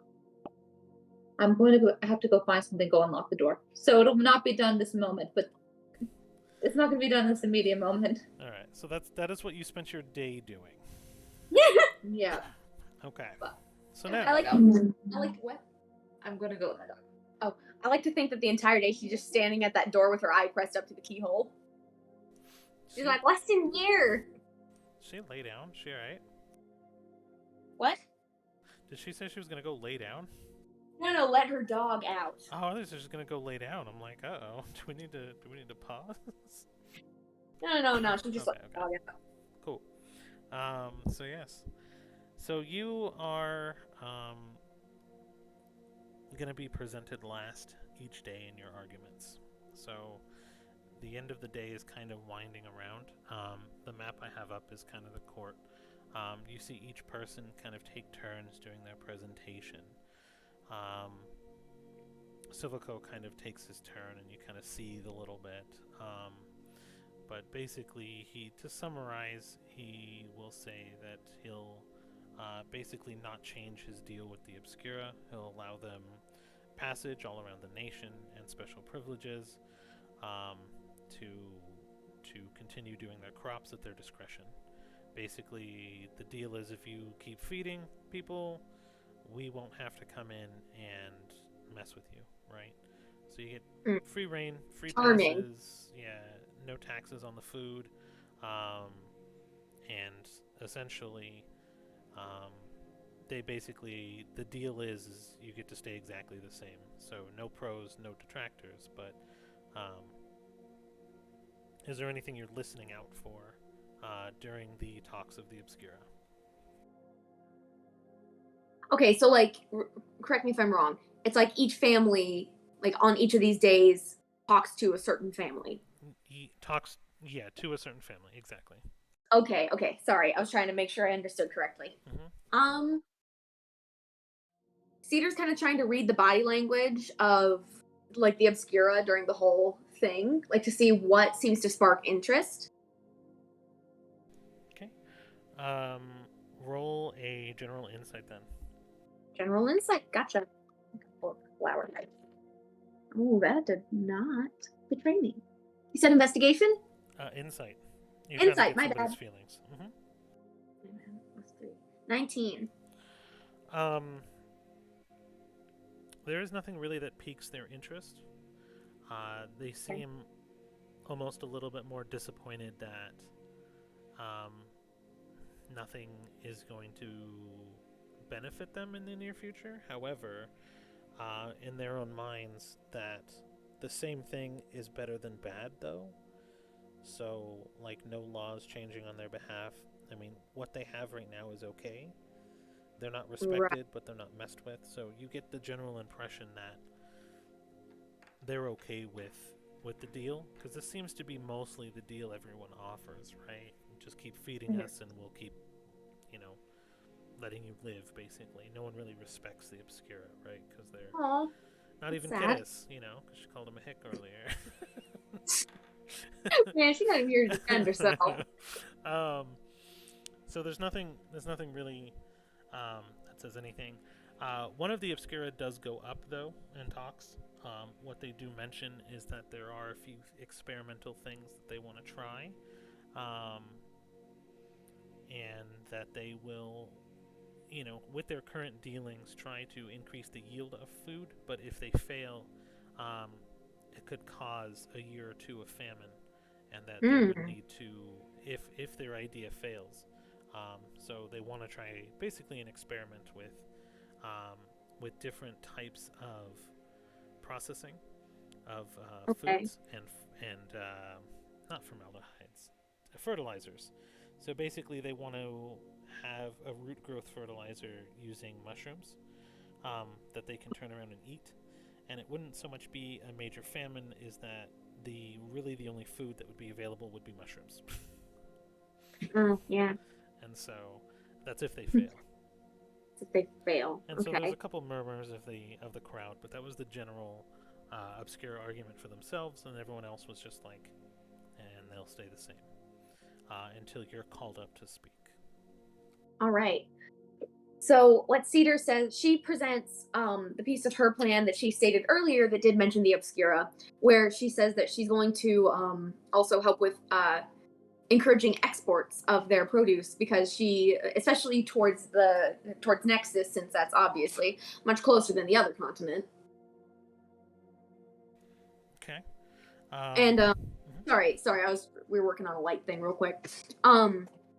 So she states that, and she even says, like, and seeing as the Nictea territory is where most of our schools and more academic regions are in this country, we could even take on some of the preliminary experimentation of the fertilizers in order to kind of mitigate the risk of applying it to fields instantly.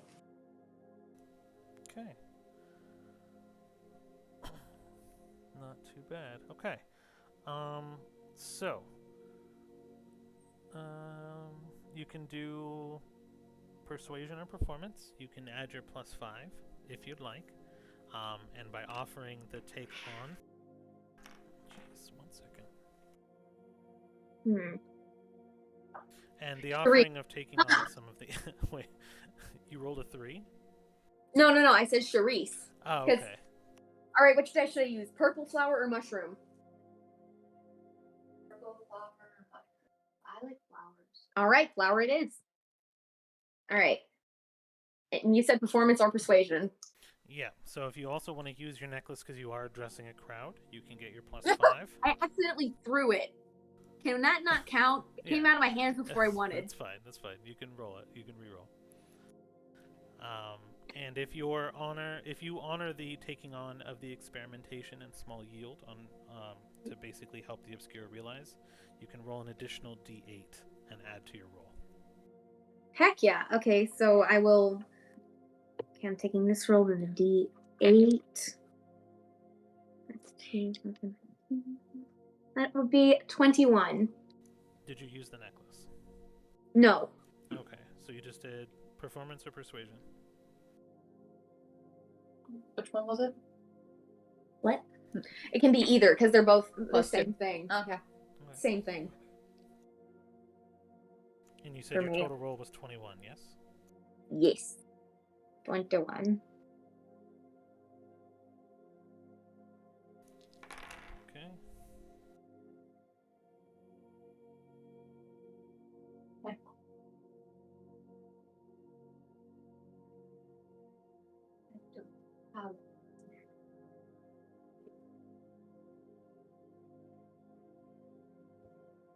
Popcorn. I made this way harder on myself than it needed to be. Okay. I need something salty. Okay.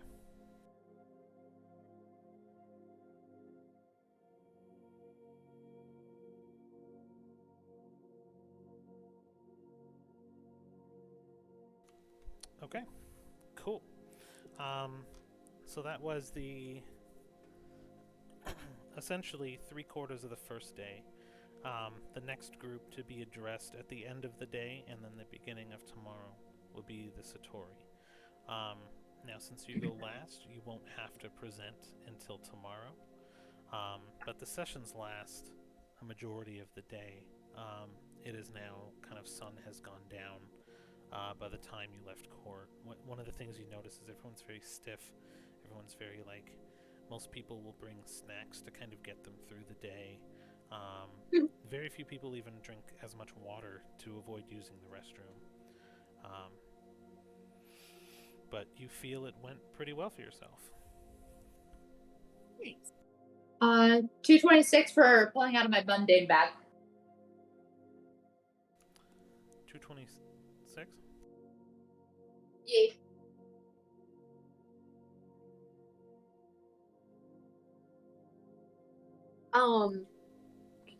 There's something I wanted to do. Give me a sec to think what it was.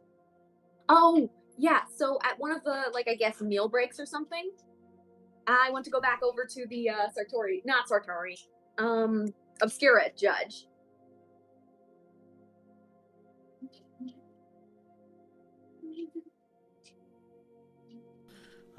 So you received a compass that points towards the nearest bottle of rum. I loved it, Blanche. Yeah!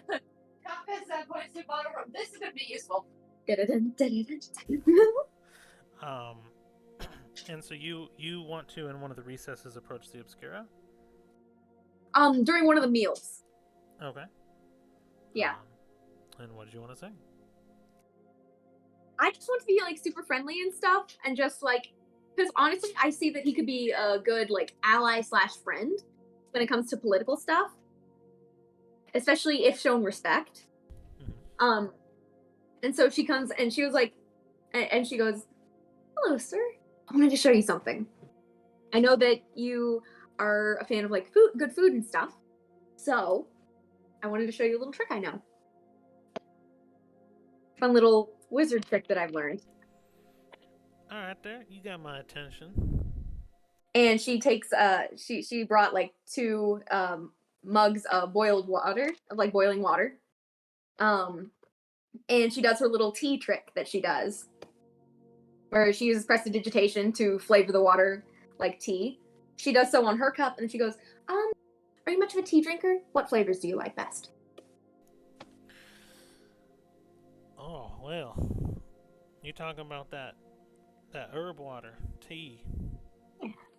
You know, there's a lot of water usage to grow those herbs just to put them back in water. You know how much of a waste of water it is to actually brew tea in the mornings? I mean, I understand why people like it, but he just kind of starts going on about how tea actually seems to be a waste in his mind, but he still likes it. Mm-hmm. But none of that weird landlocked people stuff. Those early grays and breakfast teas are just no good. I like my tea with a little bit of jasmine in it. Oh, that is a good choice. All right, Jasmine. Okay. And she kind of waves her. I know I'm getting through the door. Oh, Never mind. mercy. I'm getting in. She kind of like waves her hand over the cup real quickly and makes a jasmine ginger flavored tea. And she goes, try it. It should be the perfect temperature. Now, let me ask you a quick question here. Yes. Is it poison? Oh gosh, no. No, it's literally just water. I do the same to mine. It helps save on cost. See, you don't even have to use any herbs, but then it tastes exactly the same as tea. You don't have to. You don't have to waste the water. Nope. Just drink it. Okay. Well, I'll be darned. And he drinks it, but he like chugs it down because he's like Oh wow. doesn't think, you need to say. Mm-hmm. Is it just taste this way? Do you actually get the caffeines? You don't get the caffeine. However, a lot of times your brain tricks you into thinking that you've had the caffeine. Oh, so this if you're used to caffeine. This is the fake caffeines. It's a fun little mental trick. I don't care for mental tricks very much, but the tea tasted pretty good. What you did a jasmine and a ginger? Yes, sir. I grow both of those. I don't want to, but a lot of people like it, so I grow it to sell it, you see. And then he just goes on and on again. And then he just continues to talk until essentially they call back into session. Yeah, and she just was like listening the whole time with like the like essentially what I call my smile and nod face. It's a customer thing. You're pretty nice to talk to sometimes, Miss Cedar. Oh, thank you. It sucks you have bad friends. And he kind of gets up and walks away. I probably need to take a choke health. Yeah, holy cow! All these owls are so judgmental. Now, granted, I'm about to break into the crown realm. My gosh! I just adopted you, you renegade elf. I want to see the crown. You'll see it when I win. I want to make sure there's nothing wrong with it. No, you don't. Don't lie to me. Don't lie to me. Consult me. I'm bored. Let's say that instead of I want to see if there's anything wrong with it. No. It sounds better when I just say that. Well, then that's a lie.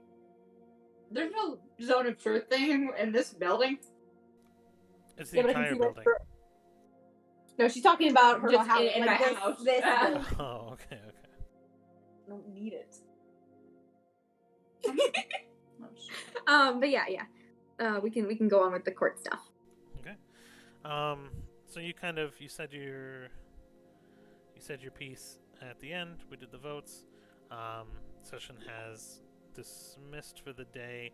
A lot of people, the Satori kind of went first, and they strangely, one of the things that you notice is they did not mention. In fact, it seemed to be that they just kind of talked to hear themselves talk. They did not mention the Pelly deal at all. Oh. So, if you would like to roll into why, Yes, May- absolutely. go ahead and do an insight. Oh, natural Nat 20. 20 plus my insight mod. 23. So, But not 20. Nat 20. you understand almost immediately then that they are essentially gambling. They have what they want. They themselves would have wanted to present it. But because it seems like they were convinced that they could back somebody, they are not trying to win themselves. Okay. They are hoping and gambling that you honor the deal. And if you did, or do, they could back you. Otherwise, they will just probably vote for themselves. Gotcha. So yeah, they're gambling on you essentially, and you kind of get that right away. And so the reason why they didn't mention it is because they didn't want it to get in your way. Okay, okay, I can work with this. Alrighty, so wait, I present last. So what did the other kids say about the Sartori? So they were the only ones to go. Everyone else will probably go in the morning. Oh, right, gotcha. So the court concludes. You all have a small dinner, and you will meet back in the room if you so choose. Yeah. Okay. I'm assuming Dana was there the entire day, just kind of working away. Yeah. Okay. You actually made some pretty good progress, actually. If you want to go ahead and roll a d20 for me. Yeah. 10. Okay, maybe not as good a progress. No, Yeah. I'm kidding. So you have like a kind of a general framework that you've been playing around with. You mechanically understand how they need to move, and you kind of built a frame around it. Okay. But okay. So, I wish I had a bowl. I said popcorn, not a bowl. so Gail, Sorry. Gail was following the stuff in the morning, and then kind of left because he got bored. Kiddis was exploring all day and was not there to support you. In fact, the only person that you actually saw in the audience that was really there to kind of support you and that never took their eyes off of you was Pelly. Nice. Wait, where's ACO? Is he okay? He was there. He was Okay, was just good. kind of... I just wanted to make sure. He stayed quiet when you were talking, but for the most part, he just seems to be more interested in conversations with other people. Nice. Okay, so yeah, when they get back to the dorms, I think since like they were there, if ACO is kind of like in the common room part of the dorm, she goes, "Holy cow, how did I do? Did I do okay up there?" Yeah, you seem fine, sis. Oh, thanks, ACO. Hoping you win. Thank you. I mean, I honestly, realistically, whether you win or not, I'm probably gonna take off again. I'm just kind of waiting for this whole thing to end. But you're doing pretty good. I get it. Trust me, I get it. Yeah, honestly, just want to get back on the water. Yeah, I bet it's great. I've been on. I think I've been on one ship. No, I've been on two, but one I was under the deck the whole time, stowaway. You know. Yeah, I've been below deck for a couple of days. It gets old really fast. Yeah, it was from not Nex. It was from Nexus to the other continent entirely. So like you can imagine how long I was under there. Oh, that was months. Not fun. Yeah, no, I can agree. Surprised you made it. I'm surprised I made it too, frankly. But enough about that. I want to hear what's been going on with you. I kind of heard what happened from Pelly, but how did you get away? How did you become a pirate? That's pretty cool. Well, I mean, like most of the brothers and sisters, I ended up with the Satori for a little bit, and they have always done trade with the other nations. I mean, for a country who closes its borders, they seem to open them up with open arms. Just really progressive thinking, but really just wasn't my lifestyle. You know, I like having shelter and adventure, and I needed something more than moving around and hunting for boar. So a trade ship came in that was kind of less than reputable, and I left with him. Wow. I offered myself up as trade to get my friends in the Satori some extra goods, and Whoa. I worked it off for a year, and then a lot of the people around me died, and their teeth started falling out, and started going a little crazy. Oh. And so when they finally started to actually replace the crew, I joined up full time, as opposed to just being a laborer, and they started cutting me in, and now I help them find and make some deals, and it's good fun. Maybe not the most savory line of work, but it's good fun. I bet. You seem to have done good for yourself. Yeah, seems like you did pretty good for yourself too. I've run into a few of your ships. Really? Oh, right, because the Nexus Guild ones, right. Yeah, that's a very more recent thing. Nexus Guild ones, yes, exactly. Yeah, that's what Guild. that's what I'm calling them for now. It's like the Lollipop Guild, right? But the Nexus Pop Oh, Guild. mercy. Shalius was never great at naming things. No, yeah, well, I guess it, how was that, by the way? How'd you get him to, step down, quote unquote? Oh, we freaking killed him. I'm not gonna sugarcoat it. There was a big fight.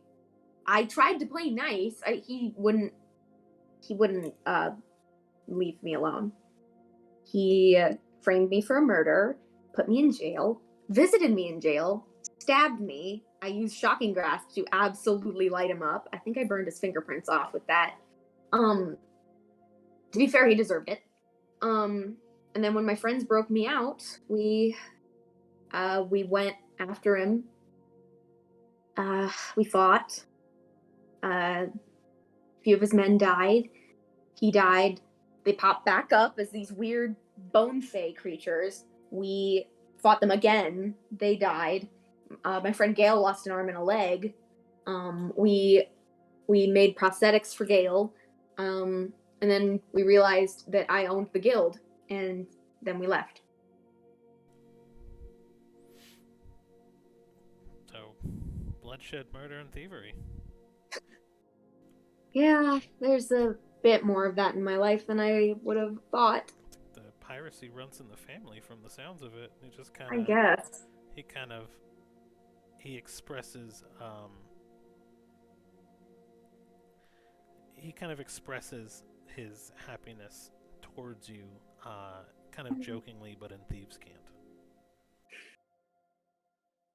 It's good to know, well, it's good to have someone in the family that understands. Of course.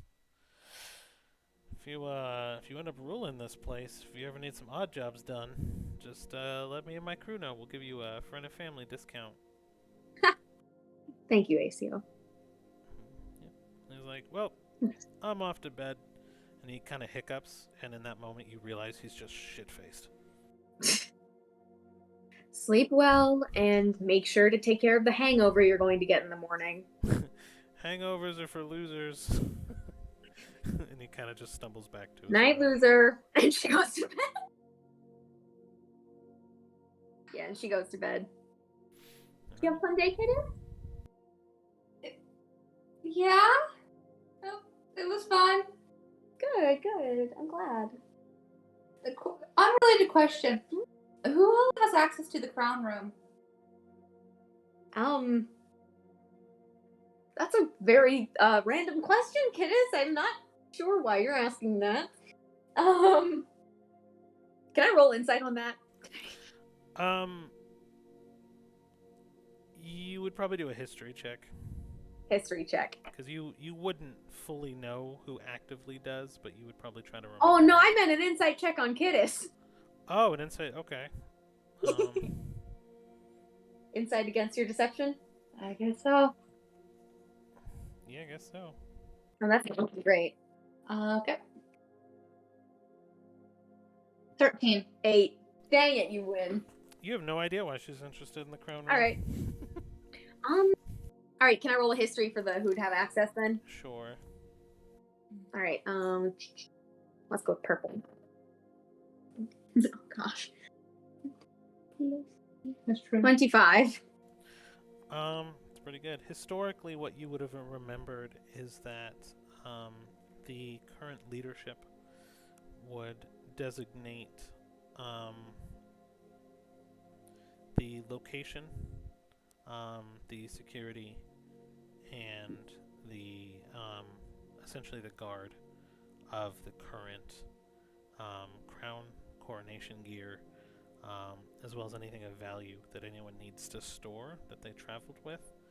It'd be kind of like normally it'd be kind of like a bank vault, and they would be elected by, in this case, they would have been elected by Silvico. And I have to get in there now. I I have to get in there now. I have to see what's going on. I would need a couple of different things. By the way, mind you, I'm not trying to steal anything. Okay. I'm not stealing something. But yeah, she relays that information and she goes, "Why? I want to see more pretty shiny stuff?" Like jokingly. Does that mean the Silvico's in charge of the crown? what's currently The Calaris family is ruling. yeah, the Claire's moment. family is ruling. So I think it's technically right now the king is technically Silvico's father? Yep, Adlar. Adlar. Do we trust him with the crown? I don't trust the Calaris. But yeah, so she says that. She goes, "Oh, I've got to get some sleep if I'm gonna keep doing more speeches." Okay. So, good night, Kittis. Night. And Cedar kind of rolls over in her bed and goes to sleep. Liam, how stupid of an idea is this? Very! Just shoot straight with me. How stupid of an idea is this? So, anyone else doing anything for the night? Sleeping. Okay. The next day rolls about. I was gonna go check out the crown, see if there's anyone guarding. So I figured you're probably staking out the room for the day. Basically, I'm seeing who's guarding, guard changes, and I'm trying to figure out if there's any spells on the room itself. Okay. We'll resolve that first. So go ahead and roll your 4. Actually, give me 2 perception, 2 investigation. Or, no. Give me 2 perception, investigation, arcana. Perception, okay. That's 7 on first perception. And 11 on the second perception. As far as Not you're great. aware, no one's watching the room that you can see. No one comes by the room. It's literally just a locked door. Okay, investigation. Dirty 20. Okay. And arcana. 18. Okay. So the room itself is magic when you take a look at it. Again, there doesn't really seem to be anyone coming by for it or even checking on it. I guess you get the impression that maybe if they don't call attention to it, no one will know where it is. And the room itself is actually made of the same type of magical material as the castle is. So there's great ancient magic that seems to keep everything intact and in place and in peace. As far as the investigation goes, there's no magical locks on the door that you can tell. You would assume that there maybe was something on the other side that would I protect can it. peek through the cracks in the door. Mm-hmm. That's how I first saw it. Is there anything I can tell with what spell would be on the other side? So with that investigation, because it was pretty good, you see, the layout's a little bit different than the previous day, so you know that much. Most things seem to be locked into large treasure chests, and the shelf on the wall seems to be cleared out as well. So the room layout has changed. Someone's been in here. This. Okay. We have one more night, right? Yeah, there's another day. Okay. We're going to leave this alone for one more day. Kiddo's just going to spend the rest of the day trying to figure out the room and just like kind of like gently asking around on like the magic of the castle and stuff like that, and like, you know, oh, are we safe here? Is how are we protected? So any conversations would lead you to be the same. No one fully understands, but the magic is left behind by the great owls, and so they use this place to as kind of like a ceremony ground to honor the great owls that they descend from when it comes to their ruling class, and it's their magic that is bestowed upon this place that has left it in such good shape. So there's no one that knows of what all spells besides the truth spell and preservation spell? Yeah, that's the only thing people really know. In casual asking around. Okay. Thank you. Dana, are you doing your roll for the day for just Yes, I am. your crafty wafties? Give me 2 d20s. Okay. That's a 12 and an 18. Okay. What do So you get the mechanics of it down, the frame is down, and now what you're starting to do is kind of build out like the layering of it. So you're thinking of it kind of mechanically with this, and you have like a fly-by-wire system that you are going to now just kind of tie into like something magical, right? You don't necessarily know what it's going to be, but all kind of like you got the wiring down and the movement down, and it's going to be something that's going to like pull this magically, but the process is going to be mechanical. Right. So that's kind of what you have built down, and you're starting to, by the end of the day, kind of get a skin of it down. Okay. Alright. Now, Cedar, the day goes by fairly quickly. Shoot, where were we? We just did the Sartori, talking about their own. Well, not talking about their own deal. Mm-hmm. So we've got the other 3 families to talk about the story. Thank you. So the first half of the day is just that. The other half of the other families talk about what they're going to do for the Satori, which is essentially nothing. They will essentially allow them to kind of govern how they wish. They have their own land. They can do whatever they want with it. A couple of them, the Obscura mentions, sending emissaries for, to help them with any of their food. The Satori didn't mention anything. The Caleris is like, hey, you have your land. Your borders will be protected. You can do whatever you want within your borders. And so on. And you had kind of presented. Did you present your case yet? Oh my gosh, I'm so lost.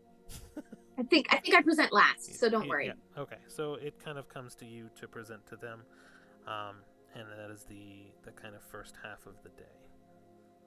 Alrighty, so I present my plan that I talked about earlier, where basically I would, like with the Obscura, I would emphasize exports and trade of their goods, and I make sure to like also say like how much of a fan I am of the goods, because really they're awesome. But then Cedar also includes kind of the deal that Pelly did, and including that she also shares their beliefs in the giant owls, the great owls, whatever we call them again. Sorry. And she relates like that plan and says that she will honor it. Okay. So you kind of go on to say, hey, I'll open up the emissaries in each location to give people the opportunity to learn about traditions of the Great Owls that everyone kind of passes by. And to even back up, the fact that I am honoring their statements, their wishes even more. Even say I could, such as the town of Nexus and the town of Bearvane over in the other continent. Oh, so you're even extending their deal past what Pelly had offered. Interesting. Okay. Exactly. Nice. So yeah, you double down and go, and we can spread your word to the people kind of that we're going to be trading with or whatever. Exactly. Nice. All right, I like that. So go ahead and roll your performance or persuasion. I'll give you advantage on that because you kind of doubled down the deal. And then add a d12 to the roll. All right. Oh, I got 7 both times. Plus 2. Wait. Yeah. So far. And then you said a d12? Yes. Yeah, that's a D12. It's like a 14. Oh. Okay, I hate this. This is gonna bite me in the butt. I'm going to add my necklace. So that's 19. Okay. All right. It's only used 3, so you're probably fine. Okay. So thankfully they actually ruled pretty well in your favor, and you actually see a lot of deliberation from them. From them in regards to the words that you said. So they are all for it. So even though you didn't necessarily feel you rolled the best, you kind of inspired them, and you kind of flapped your wings about, and you're just like, and this and this and this, and you doubled down on the deal, and your necklace kicked in, and like they're just kind of in awe of you, and you feel it went very well. So then you all kind of break for lunch, and the Caleris will be up in the afternoon. Okay, gotcha. Oh, they're gonna be interesting. So Silvico takes the stage in the afternoon, and just basically Dana will be there. Oh, Dana will be there. Okay. Oh yeah. Dana's gonna be there for the Caleris and the Strigine arguments. Okay. So most people talk fairly quickly, whether it be out of fear or lack of understanding what the Caleris really do. The other families are just like, hey, we're going to let you do you. The Caleris, the Obscura is like, hey, with our new farming, we'll be able to feed more people so you can have a bigger military for longer time, so on and so forth, right? So everything's very short, and that's why this time clock matches up with families, is because most people don't really speak. Silvico kind of steps up before you, though, and begins his kind of rant. Rant now. Okay, that's that the Great Owl Nation, the Blessed Isle, is in danger. There's trouble in the waters, trouble in the sky. There are giant tears forming all around the world, and that he wants to expand the military to protect it from outsiders. And when he says outsiders, he actually looks directly at you and just kind of like stares coldly, to the point where a lot Peter of people smiles. notice. Peter smiles, but the smile does not reach her eyes. And you actually feel a little bit of a tingle from your eye.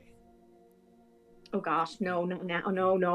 You actually feel like just a little bit of vibration. Not so much that he's asking for food or anything like that, but the feeling that he's just irritated, right? Oh. You actually kind of feel his feelings are kind of transparent. the animosity. Oh. Yeah. She actually, in a moment of deciding to be nice to her eyeball uncle, I guess, she kind of sends a thought kind of in his direction, like, we're gonna make it through this. We'll both be okay. We got this. Like, just trying to be like, it's okay, buddy. Kind of sends the thought towards him. Cool.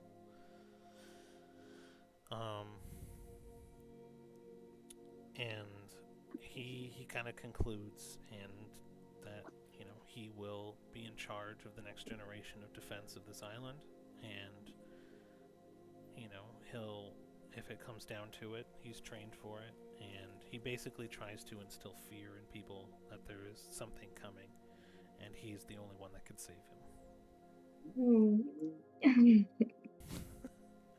And then you're up. Oh, this is gonna be fun. Okay. So we're talking to the Caleris family now. Am I correct? Yes. Gotcha. So Cedar basically, like with the others, kind of reiterates her plan. She says, I know that my relationship with the Caleris family is strained at best. However, I do acknowledge that every family has their worth. I do have a sense of admiration for the professionalism of the military, and also for the advancements in technology you all have made, aside from the use of phase steam charges. I think that with some experimentation and work, we can transfer them to be more friendly to our Fae counterparts, and we can even have a partnership of sorts. We will help manufacture and trade things such as the Owlin Warforged. And so she kind of like goes on with that kind of plan. But then she says, in regards to the holes in the sky and everything, I actually do know the cause of these. And I, as well as my friends, us outsiders, as you so eloquently put it, have been trying to solve. And in fact, it comes from the actual production of the Fae steam charges. So, correct me if I'm wrong, but I'm not entirely sure that Silvico is the best choice of savior from this predicament. However, I and my friends are endeavoring and will stop these happenings, protecting our people and the rest of the world. We will have increased exports for all families, and you will not need to be afraid of the ruling family. And then she goes, and my last point of contention during this speech, I would like to bring up a conversation that I and Judge Caleris had. You said you wanted proof, good sir? Well, this is a Zone of Truth room, so I would like to call up to the stand Denala Beach Pride. You wanted proof? Here is proof. And she kind of does the little elbow tap, like, okay, good, you go. And Dana will produce the formal request for the effective assassination of Cedar, or return of Cedar, a decade or so ago, and the request to join the military. Oh, don't forget Viscount Talon. Yeah, that too.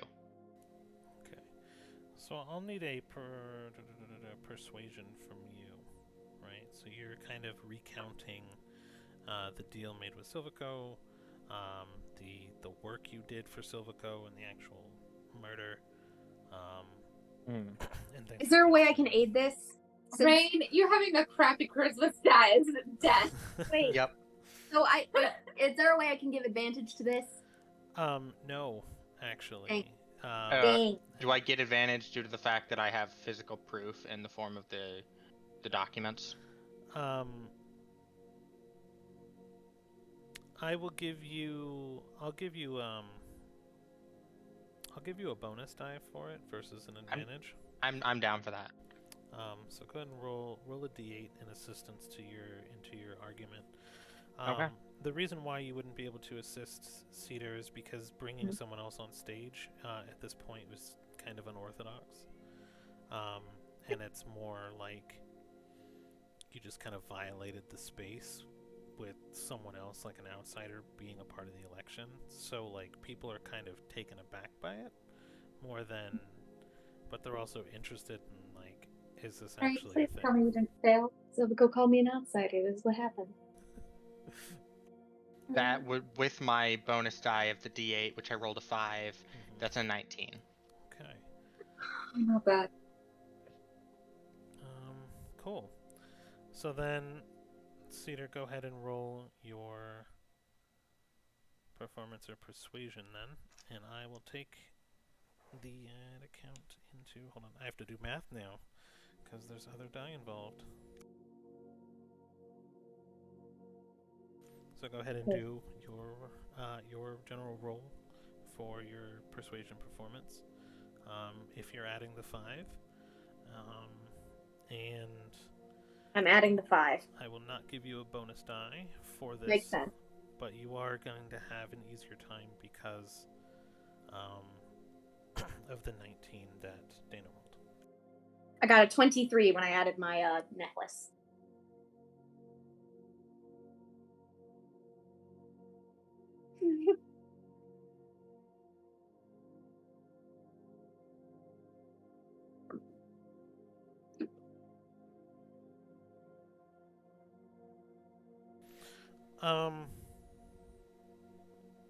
You might have actually done the impossible.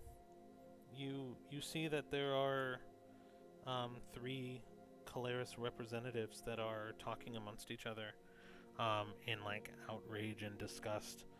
But you kind of look over and lock eyes with a young female Caleris noble that you don't recognize, and you actually, even without an insight check, kind of get the feeling that like she herself was also over it and like kind of wise to what was going on and potentially saw an out. So you feel like you might have actually gotten a vote from the Caleris. Awesome. I'm so sorry if I make you lose it. Don't you freaking do it. I don't. I Make an executive choice and don't. So the final day will be broken into 2 parts. There'll be a discussion for the Nictea, the votes, and then the coronation of the new leader. So the coronation is the same day as the votes? Yes, so it all happens very quick. That process. They're like, okay, we voted you in. Yeah, there we go. There's only about 12 people voting. Not 12. 16. So it's not 20 actually, because you have the 4 family heads. So there's only about 20 people voting, so it's really easy to kind of speed things along. Okay. So wait, who are the representatives for the Nictea family? You. Oh, it's just me. Okay. It's just you. So Nice. Okay. So there are 4 nobles, like, that showed up to vote for the Nictea, right? So you are representing your family as the head, and you get 1 vote. Nice. There are 4 nobles, which is usually the head house of, since you kind of have the imperial city of Jush, Pongu, and I think your hometown. There's usually 1 family representative from each of the major cities in your area that will kind of show up and vote for you. So you have like head mercantiles, head economic people, like a head, just basically head school in the imperial city, and then someone that works close, that used to work close from your family that you actually do recognize even from your childhood. Oh, cool. Kind of like an elder. And they will represent the voting pool for the Nictea. Awesome. Right. So I guess we're moving on to that part now. Oh, wait, what I... mhm. Or, wait, I'm confused. So yeah, so the day ends. You guys are back in your dorm, and in the morning you will have the discussion with the Nictea. Nice. So when they get up to the dorm room, Cedar goes over to Dana and gives her a quick hug. Thank you so much. Mm-hmm. I think we got a vote from the Caleris. There's Oh one of them wow, that I think she's on our side. good to know. Yeah. I'm breathing a little easier now about this. Also, I mean, while I wish he wasn't at court, it felt so good to just roast Silvico in court. That felt amazing.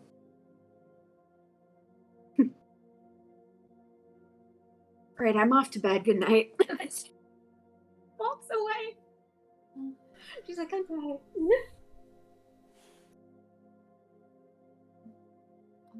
Go to sleep. Okay, so So Joku, hmm, would it be possible to talk to the nightmare lady if I fell asleep?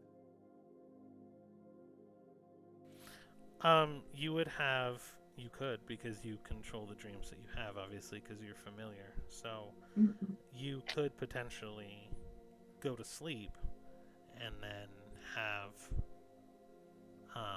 Philo initiate a nightmare, where she would then probably take over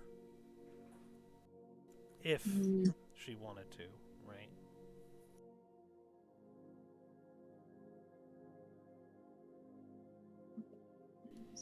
Or you can continue feeding Philo. It's up to you. I'm trying to decide some I really want my points back, and so I'm trying to decide whether or not to do it now or wait and hope.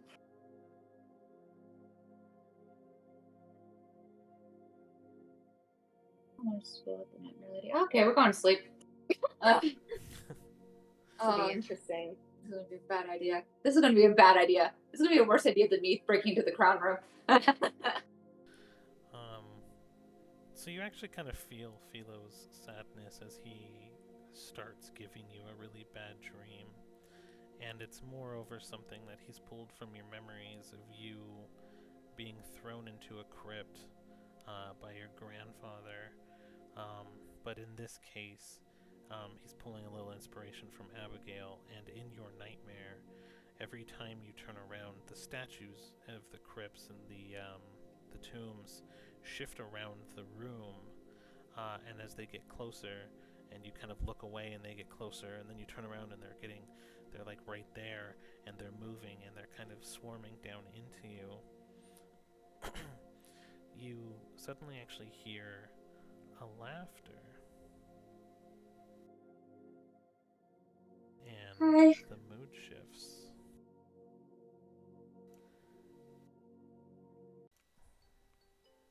No, not that one.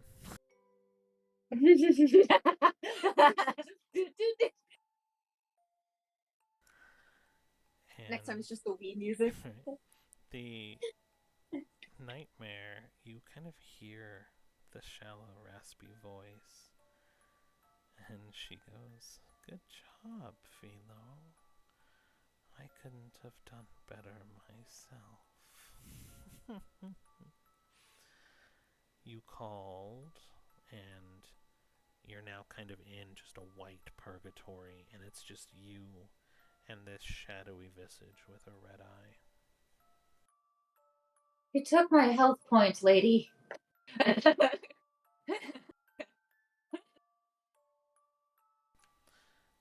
did. And I could do it again if you'd like. Not particularly. Who wants those taken away? That's like stripping you of your life force. Yes. It's so tasty. Huh. I'm not interested in your life force. I'm interested in your dream force. Since you have such good control over them. And she Yeah. kind of nods to your link. Look, I know you're working for the dude, but you gotta know he's gonna be going down, right? I work solely for the Curator of Terror. This is one of my many forms and appearances that you can see in this world. I work just as much for him as I do dozens and dozens of others. You came to me to get your life force back, did you not?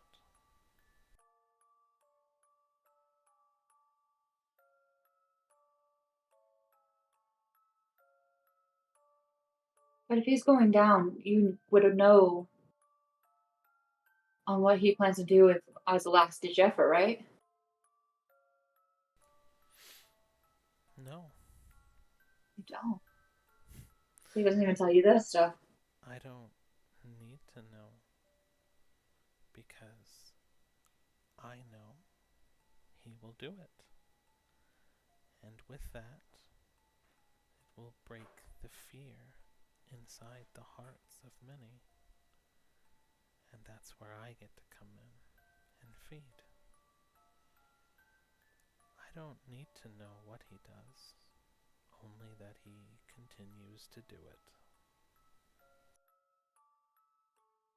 So are you going to intervene with what he does or just let him be? Are you offering me a deal?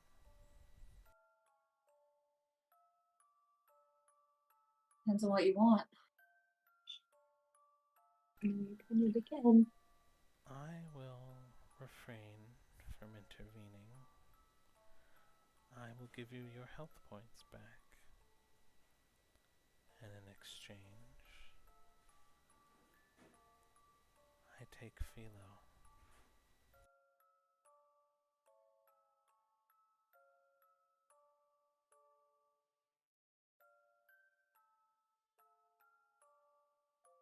He's not on the table.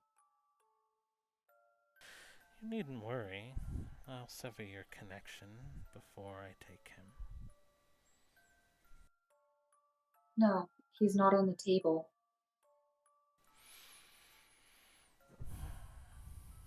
But he's such a powerful dreamer.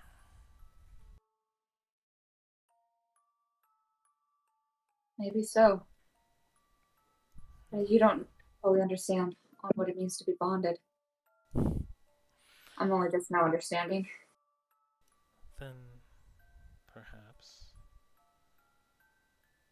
another deal. If you are attached to the creature and the bond you two lovingly share, you keep it. I only want his power.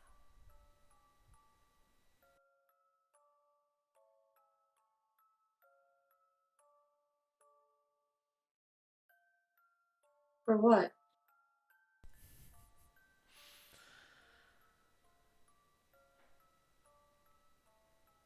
Like you reached me. Every state of sleep starts as a dream and only turns into me. Having someone to do that for me would make my job a lot easier. So having the power to initiate the dreams to turn to nightmares, I would not need people like your so beloved Silvico.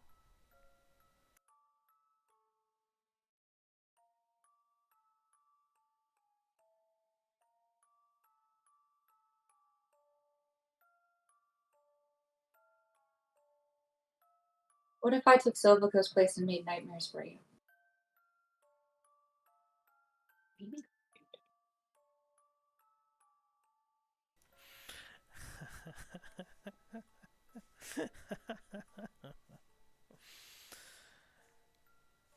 And you feel the coldness as she reaches a hand out to shake your hand.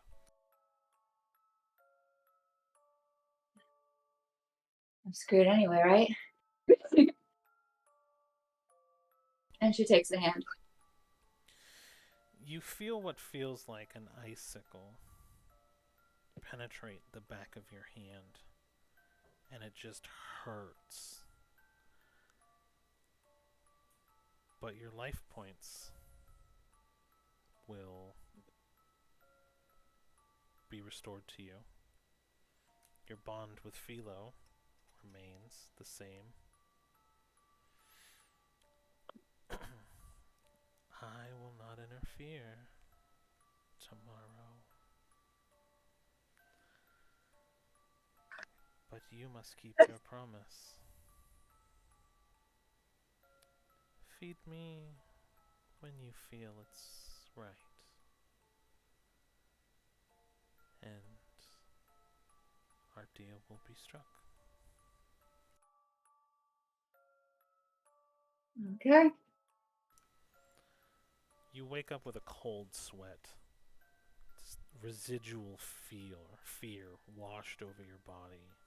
And Philo pounding on your chest trying to wake you up. Oh. He's like, CPR, I can do it. She just kind of like grabs onto Philo. And he hugs you back. He was legitimately like, you can feel his fear through you. Oh, Like he thought that he lost you. And once you kind of hug him and hold him back, which I'm assuming you do, he feels your hand, which feels cold to the touch. It doesn't have the same body warmth that the rest of you has, and is permanently cold. Like touching a corpse.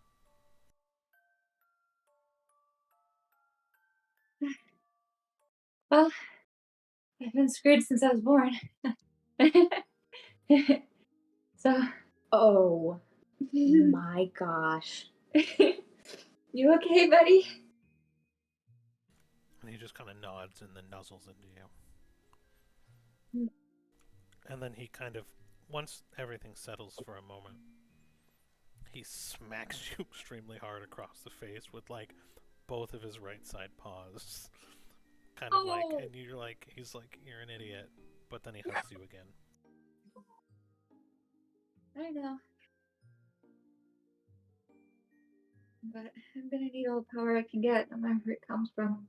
Oh, that is a terrible mindset. Oh no. Are you gonna let anyone know about this? Like, you know. Well, the question is did you wake up to... Did Cedar wake up to this?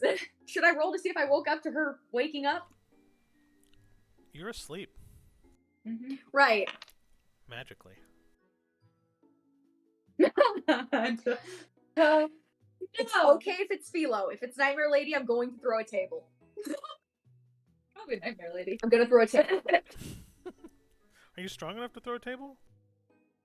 I'm angry enough to throw a table. But how do you know where you're throwing it if you can't see over it? I will drive to Vegas. But anyway. Okay, I'm sorry, I'm done. that was my one for the I'm day. not. No worries. Oh, did your wife heard you and is now yelling at you, and she? Yeah, she said something about not getting something for me if I ever need it off the top shelf. You, ma'am. I like her. She seems nice. This is great. I'm so sorry. I really wanted to make one bad decision. Oh, girl, that was awesome. That was terrifying. Well, you got your temporary hit dice back.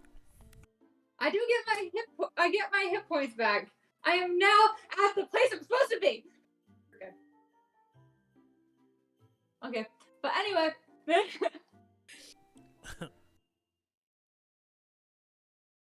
But the answer is no. Why would I tell you this? That's a good point. Why? I figured I'd ask. Did I tell you this? I figured I would ask. But you're probably gonna find out when she has a corpse hand. Oh, definitely. Just tap on the shoulder. Totally.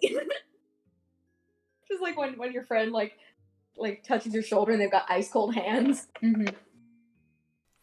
right. So it is now morning, and you are free to do. So, Kittis, did you want a bag item and to Yes. explore the door, or are you breaking into the door? Let's resolve this first. All right. The 659 for the bag. In terms of it, okay. Here's the thing. I think that there's anything modified. What I'm trying to figure out is if there's anything modified with the crown. Okay. So you just kind of want to break into the room and check out the crown, essentially. Yeah, basically. All right. So what I thought to how to get in is there's cracks in the door. I can see in. I can teleport into the room. True. If I can see it, I can move into it. Yeah. So the plan is I have my little cannon that makes smoke just in case something goes wrong. Oh my god. So, in the serendipity of the world, I added an item to the bag this morning, and you just got it. I just got it back. Just added. I'm kind of mad, but also not mad. It's beautiful. What'd I get? So you pull out an item that was intentionally lost by the person who owned it last. It is a chaotic deck of many things. No. No. No. Okay. Someone explain to me because I don't personally know what this is. Don't pull from it. Trust Don't me. you dare ever pull from it. If What you is love it? Kittis, don't pull from it. If you love Basically, me it's a as deck. friend. It's a deck of 20. It's like a proper deck of cards. Half. Uh-huh. It's half a deck of cards. 26, not 52. And Okay. basically you could get something as fantastic as well. Now, so this is Doku's deck of many things, so it's different.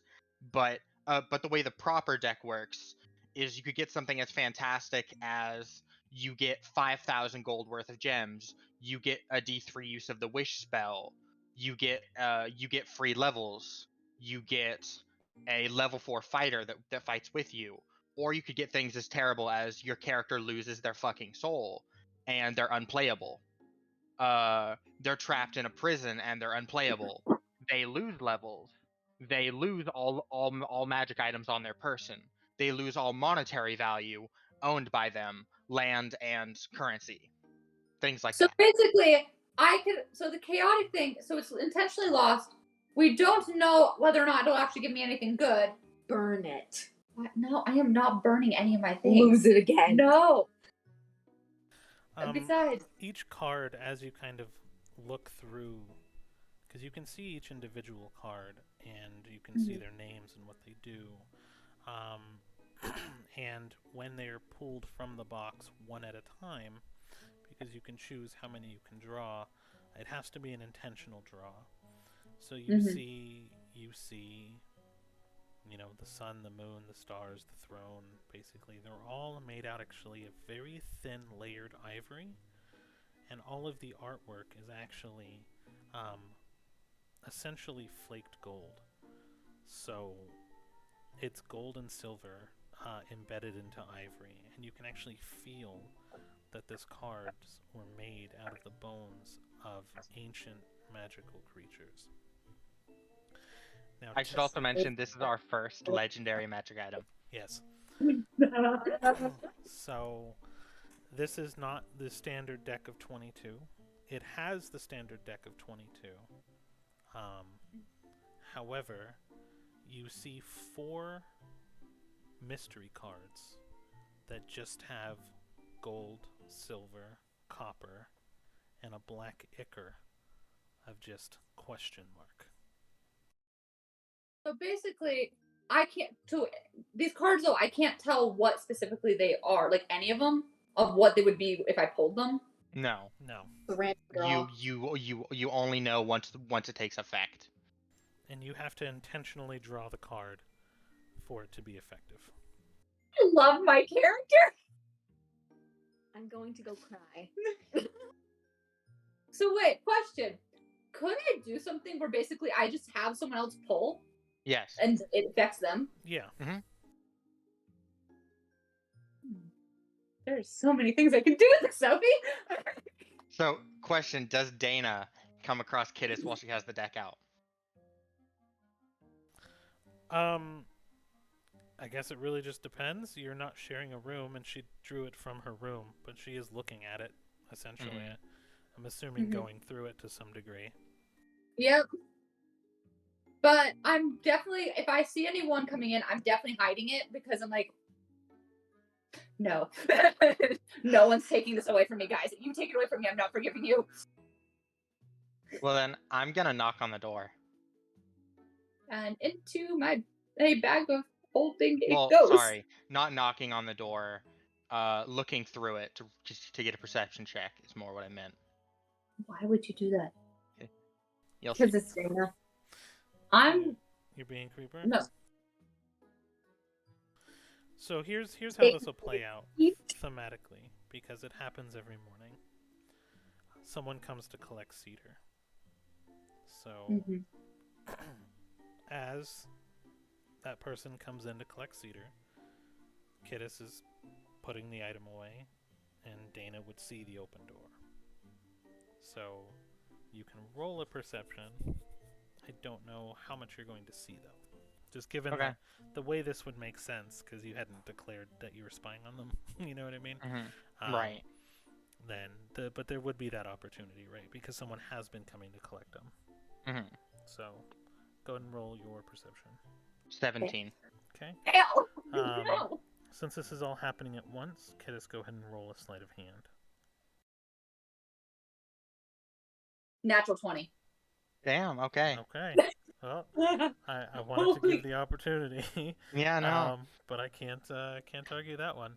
No. You collect these cards extremely I'm quick. so sorry. You put them back into the deck, and you kind of you put your bag in one pocket, and you kind of like put the deck in one thing, and then you kind of like slip it out of that pocket into the other one, like really quick without anyone really noticing. So you like almost do this magically, where you're just like, nope, all right, hidden because you recognize right away that it was a very legendary magic item. Like, these cards have power, and you're like, oh fuck. She was like, I should not have this. Even if these are powerful enough that even the chaotic child knows that she should not have these. But anywho. So yes. So usually I think that you're not supposed to receive these until you're level 11.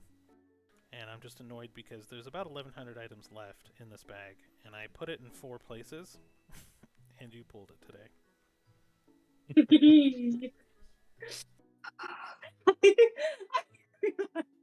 Way too much stuff.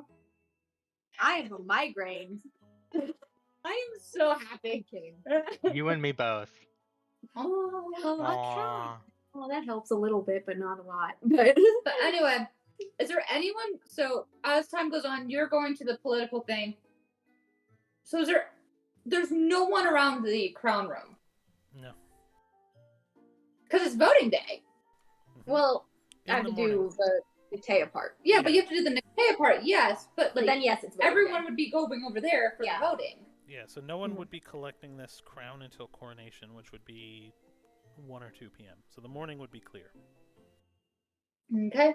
I'm going to do one last check to make sure that no alarms are going to go off. Yeah, I mean, you can do a perception or an investigation, and then you said you're going to teleport in, right? Yep. Okay. Go ahead and Kitchen 15. Yeah, you don't notice anybody. Well, we're gonna. So sorry. Teleport in. Okay. So at a glance, you kind of notice what you already peered through the door. You kind of see a ton of blown up balloons on the shelf where there wasn't before. They actually seem to be having this contraption that is blowing up balloons. And each balloon is kind of loaded with streamers and things like that. it's almost like a magic item that's doing it, and that's why the shelf was cleared the previous day, because it's being filled. The chests in the back have switched positions, but they are still the same 4 chests that you kind of saw through the door. And then in the center of the room, you see, protected kind of by a glass topper, the crown. It is simple. Think of it kind of like the Fire Nation crown from Avatar: The Last Airbender, where it's just basically an owlin design with its wings up, but it's a solid placard of gold.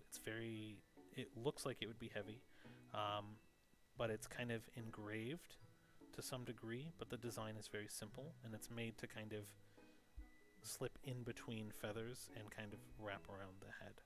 So the base isn't really seen once it's on. Okay, do I see any tampering of anything in the room? Anything out of the ordinary? I kind of like slip on my heart-shaped glasses to make because I know everything's magical. Things detect magic. But if there's any other magic than what was typically with the tower. Okay. So you definitely get magic. So roll an investigation then. Frick. That's a 9. Okay. So even with that though, because you have the detect magic on, you can see that the artifact is magically enchanted that's blowing up the balloons. The crown and coronation wand are non-magical. The glass does seem to be magical. That's covering. Once you're looking through it with your glasses, you can actually no longer see through the glass. And you can tell that the locks on 3 out of the 4 chests are magical as well. They actually seem to be some form of trap, but you can't really recognize the mechanism behind it. Okay. But I don't seem to see anything that could be potentially dangerous later on. Do I? No, nothing that would necessarily be dangerous. Okay. I mean, it's just it seems to be locked chests with people's belongings, potentially. You have an artifact that seems to be setting up some sort of celebration goods, and then the crown, but nothing ornate, nothing dangerous. But I mean, you would get the impression, even with a 9, that the glass is magic and has a purpose. Purpose would likely be to make it so no one could take it. But the coronation, based off of like everything we've been going through with this, the coronation, you don't touch the glass. Right. Yeah. I wait for someone to put the Crown on my head. To go. So I can't tell what type of magic glass has.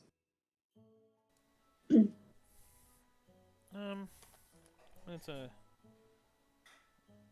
seems to be okay. So if you want the School of Magic, it's illusion. It's an illusion?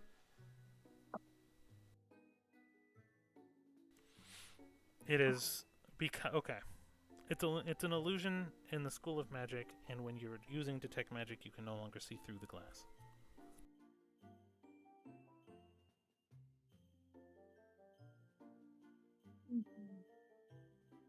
Okay, we're going to leave that alone just in case, because I don't want to be yelled at later. But we're going to make note in case something goes wrong. Yeah. By the way, so the door's locked from like both sides, right? Like I can't just like walk out the doors. The lock in and of itself, yes, it's a standard mechanical lock. You need a key. Okay, so Philo, is there anyone else there? And he'll kind of look through. He'll kind of like come back and then pat your shoulder and shrug and be like, no. Okay, then we teleport through and out. Okay.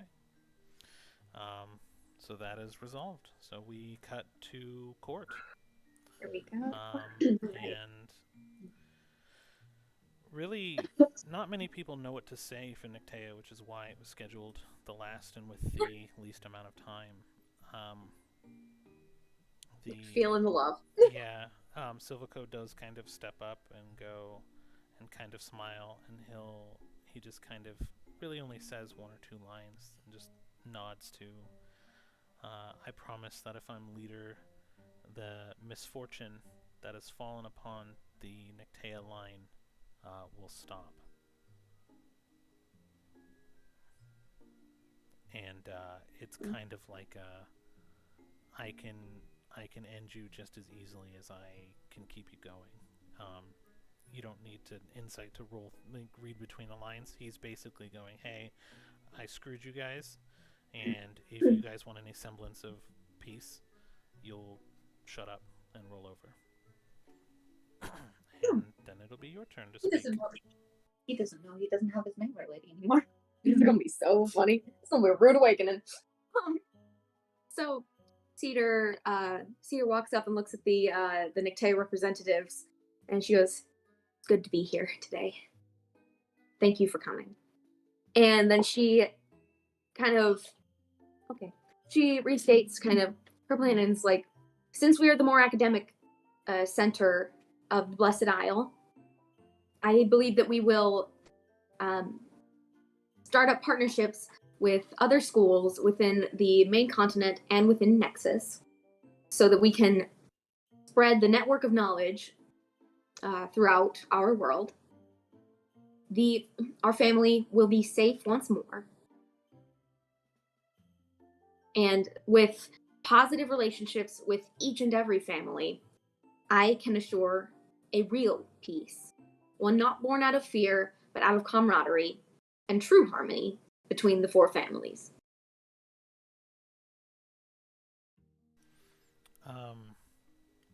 Okay. Is that all? Yeah. But it was a little longer because she kind of laid out her plan a little more. No worries. With the, yeah. Yeah. What I want you to do first, though, is roll an insight check. Oh boy, okay. These are the votes that you care about. Right.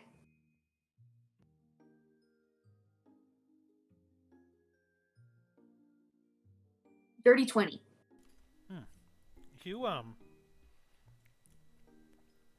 You don't necessarily feel that your speech, your plan, has alleviated the fear of the Calaris. Of the Calaris or of the Nictea? Oh, fearing the, okay, yeah. Sorry. So I'm tracking now. They're listening, and where you'd feel that you got surefire votes, like, they're kind of like, why would I bite the hand that feeds me right now? So they're a little bit worried.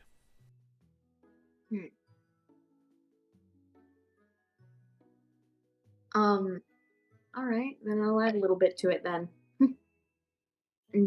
She says, and in order to assuage some of your fears, please know I will do everything in my power to protect not only my family, but all Alenkind. I will not stand for any bullying. And she looks at Silvico, like, just dead in the eyes when she says this. Or any threats, no matter how flowery and hidden they may be. My family will no longer live in fear. We deserve our place at the table just as much as any of the other three families. And frankly, I think we all know what happened to the royal family. Normally, when power changes families, the previous family is not run out of their own homes.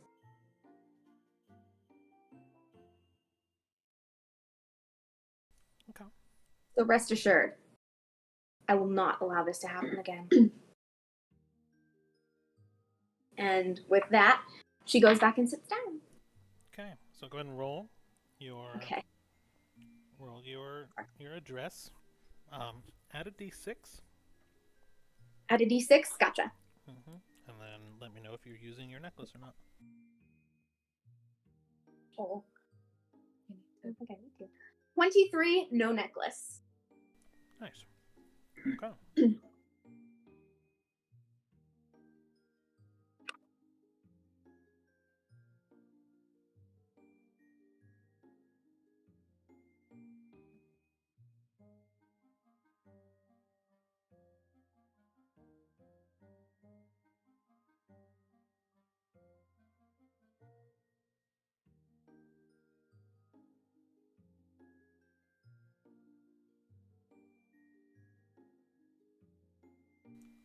Okay.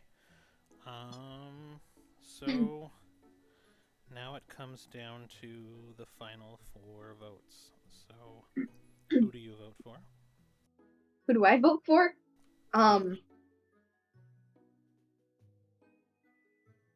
Like, question: how are the rules with voting? Like, do you vote yeah, for are you allowed yourself? to vote for yourself? You're allowed to vote for yourself, yeah.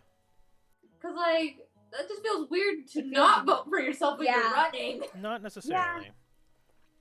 So, in history, because the whole thing is the owl race are kind of humble in a way. I think Cedar like times 1,000, right?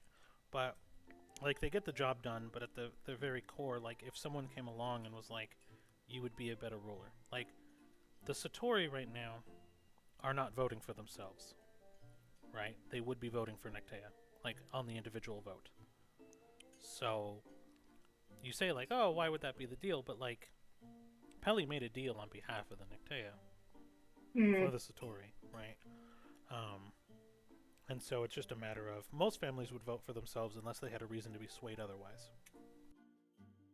Okay, so voting for yourself would be the probably. The only problem is it doesn't look bad. You've swayed most of them. True. And the thing is that who? My question is, who else would you vote for? Not Silvico. So you could easily cast a vote for yourself if you wanted, or if you wanted someone else to win. Cedar's gonna vote for herself. Yeah.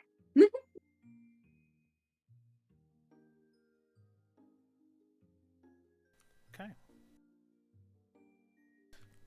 So you see the 16 elect kind of cast a vote into a box. It is a magical lockbox, essentially. It is enchanted with its own magic. You can tell just by the smell of it as it comes by that it's hundreds of years old. It actually smells like old wood, essentially. And it just has that ancient smell, like walking into a antique shop as you kind of are walked by, as it walks by you. And it just has 4 buttons, and one with each of the family crests on it. This would be the old crest of your family, right? Mm-hmm. And it calculates votes, but it's got illusionary magic on it. So whenever your hand goes near the box, no one around you can see where your vote goes because your hand is obscured by a major illusion, and it's emanating from the box. The Cool. artifact. So they break for deliberation and a lunch, and silence kind of falls over. And a voice then kind of echoes through. And you hear, the votes have been cast to the outdoor theater to announce the victor. Now I just gotta find good music.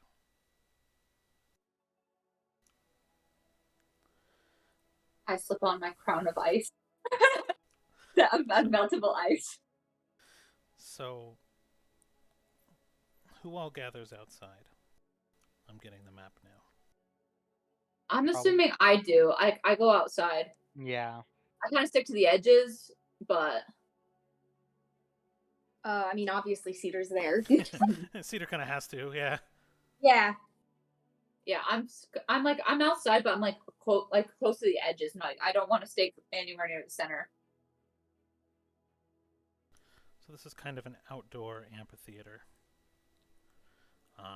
This is the general layout here. And you see a lot of people. So this is kind of the center courtyard. Kidda saw this on her first day of exploring, where it's this nice-natured, like in the blizzard, you can see the dome on the outside. If you look up, just blizzard sky. Occasionally it's clear, but the snow is almost packed onto the top of this outdoor dome, and it's magically lit. and things are allowed to thrive and grow here, but the ruins are hundreds of thousands of years old, so or well, thousands of years old. So some of it has fallen apart despite the preservation magic here, just because of the hostilities. And everybody kind of exits from the main castle and fills the amphitheater. But this one is weird because it's actually not split into fours. It's just kind of an open area, and all people are here. The people who voted, the aides, basically everybody's here. So where does everyone want to be? Do you guys want to like group up or anything like that? I probably not, because I don't know on how this is gonna go. Anyways. Yeah, I just So didn't know if you wanted to like hang out with each other or hang out with some Claris buddies that you met, or you know what I mean. Kittis is still kind of just like gently socializing with everyone there, just kind of whoever she bumps into, just being like gently friendly. Yeah. Not Kittis friendly. Not kidding. Not kid is friendly. Pelly will take a seat next to Cedar. And the intention here is that if Cedar wins, Pelly will present her crown. All right. Where's Dana want to be? Dana's gonna be over with Cedar. Aw, yay. You kind of sit with. I'm assuming Gale will probably sit there as well and let kind of Kittis to her own devices. Not gonna be able to make it, by the way. Sorry, just got word. No worries. Yeah, we're almost done. We only got a couple minutes left Yeah. here, so everyone kind of falls quiet as the oldest owlin you've probably ever seen kind of walks out with the vote box, the little puzzle box. And almost magically, the whole audience and everything just falls quiet, and you hear just the fanfare of these trumpets that are just from nowhere.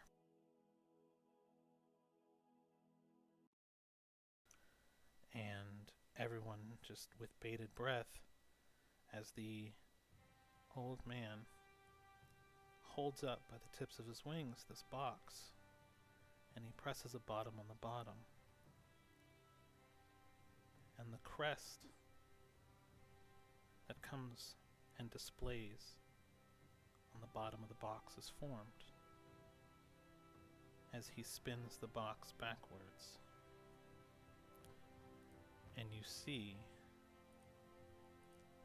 the Nictea crest. And the total tally of votes of 9.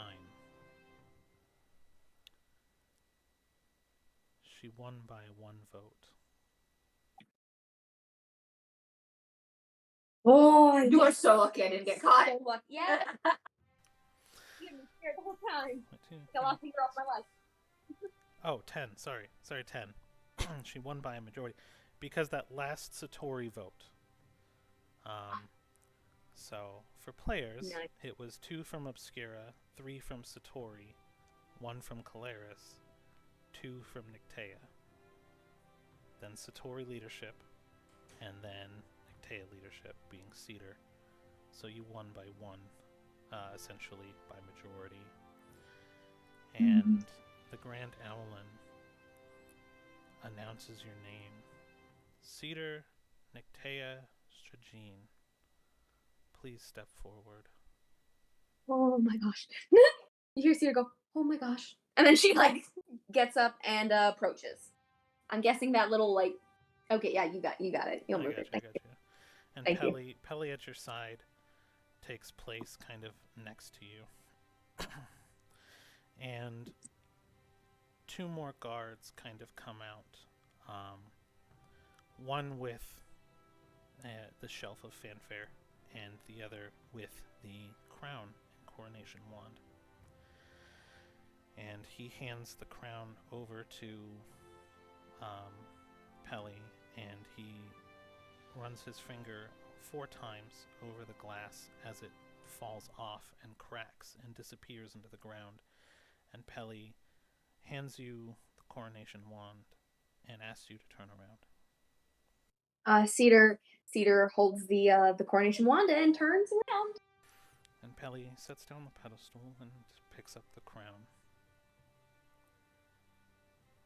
And she places it slowly upon your head and says, "To the nation and the people, thank you for recognizing my sister as the one true leader to rule us in these times of need." She then squats down behind you and whispers into your ear, "I'm sorry, sister."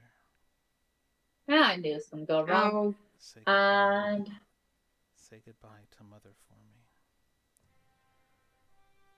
As the balloons and the fanfare explode from behind you, the balloons fall, and almost with force, she forces you to stay forward, looking forward and smiling at the crowd.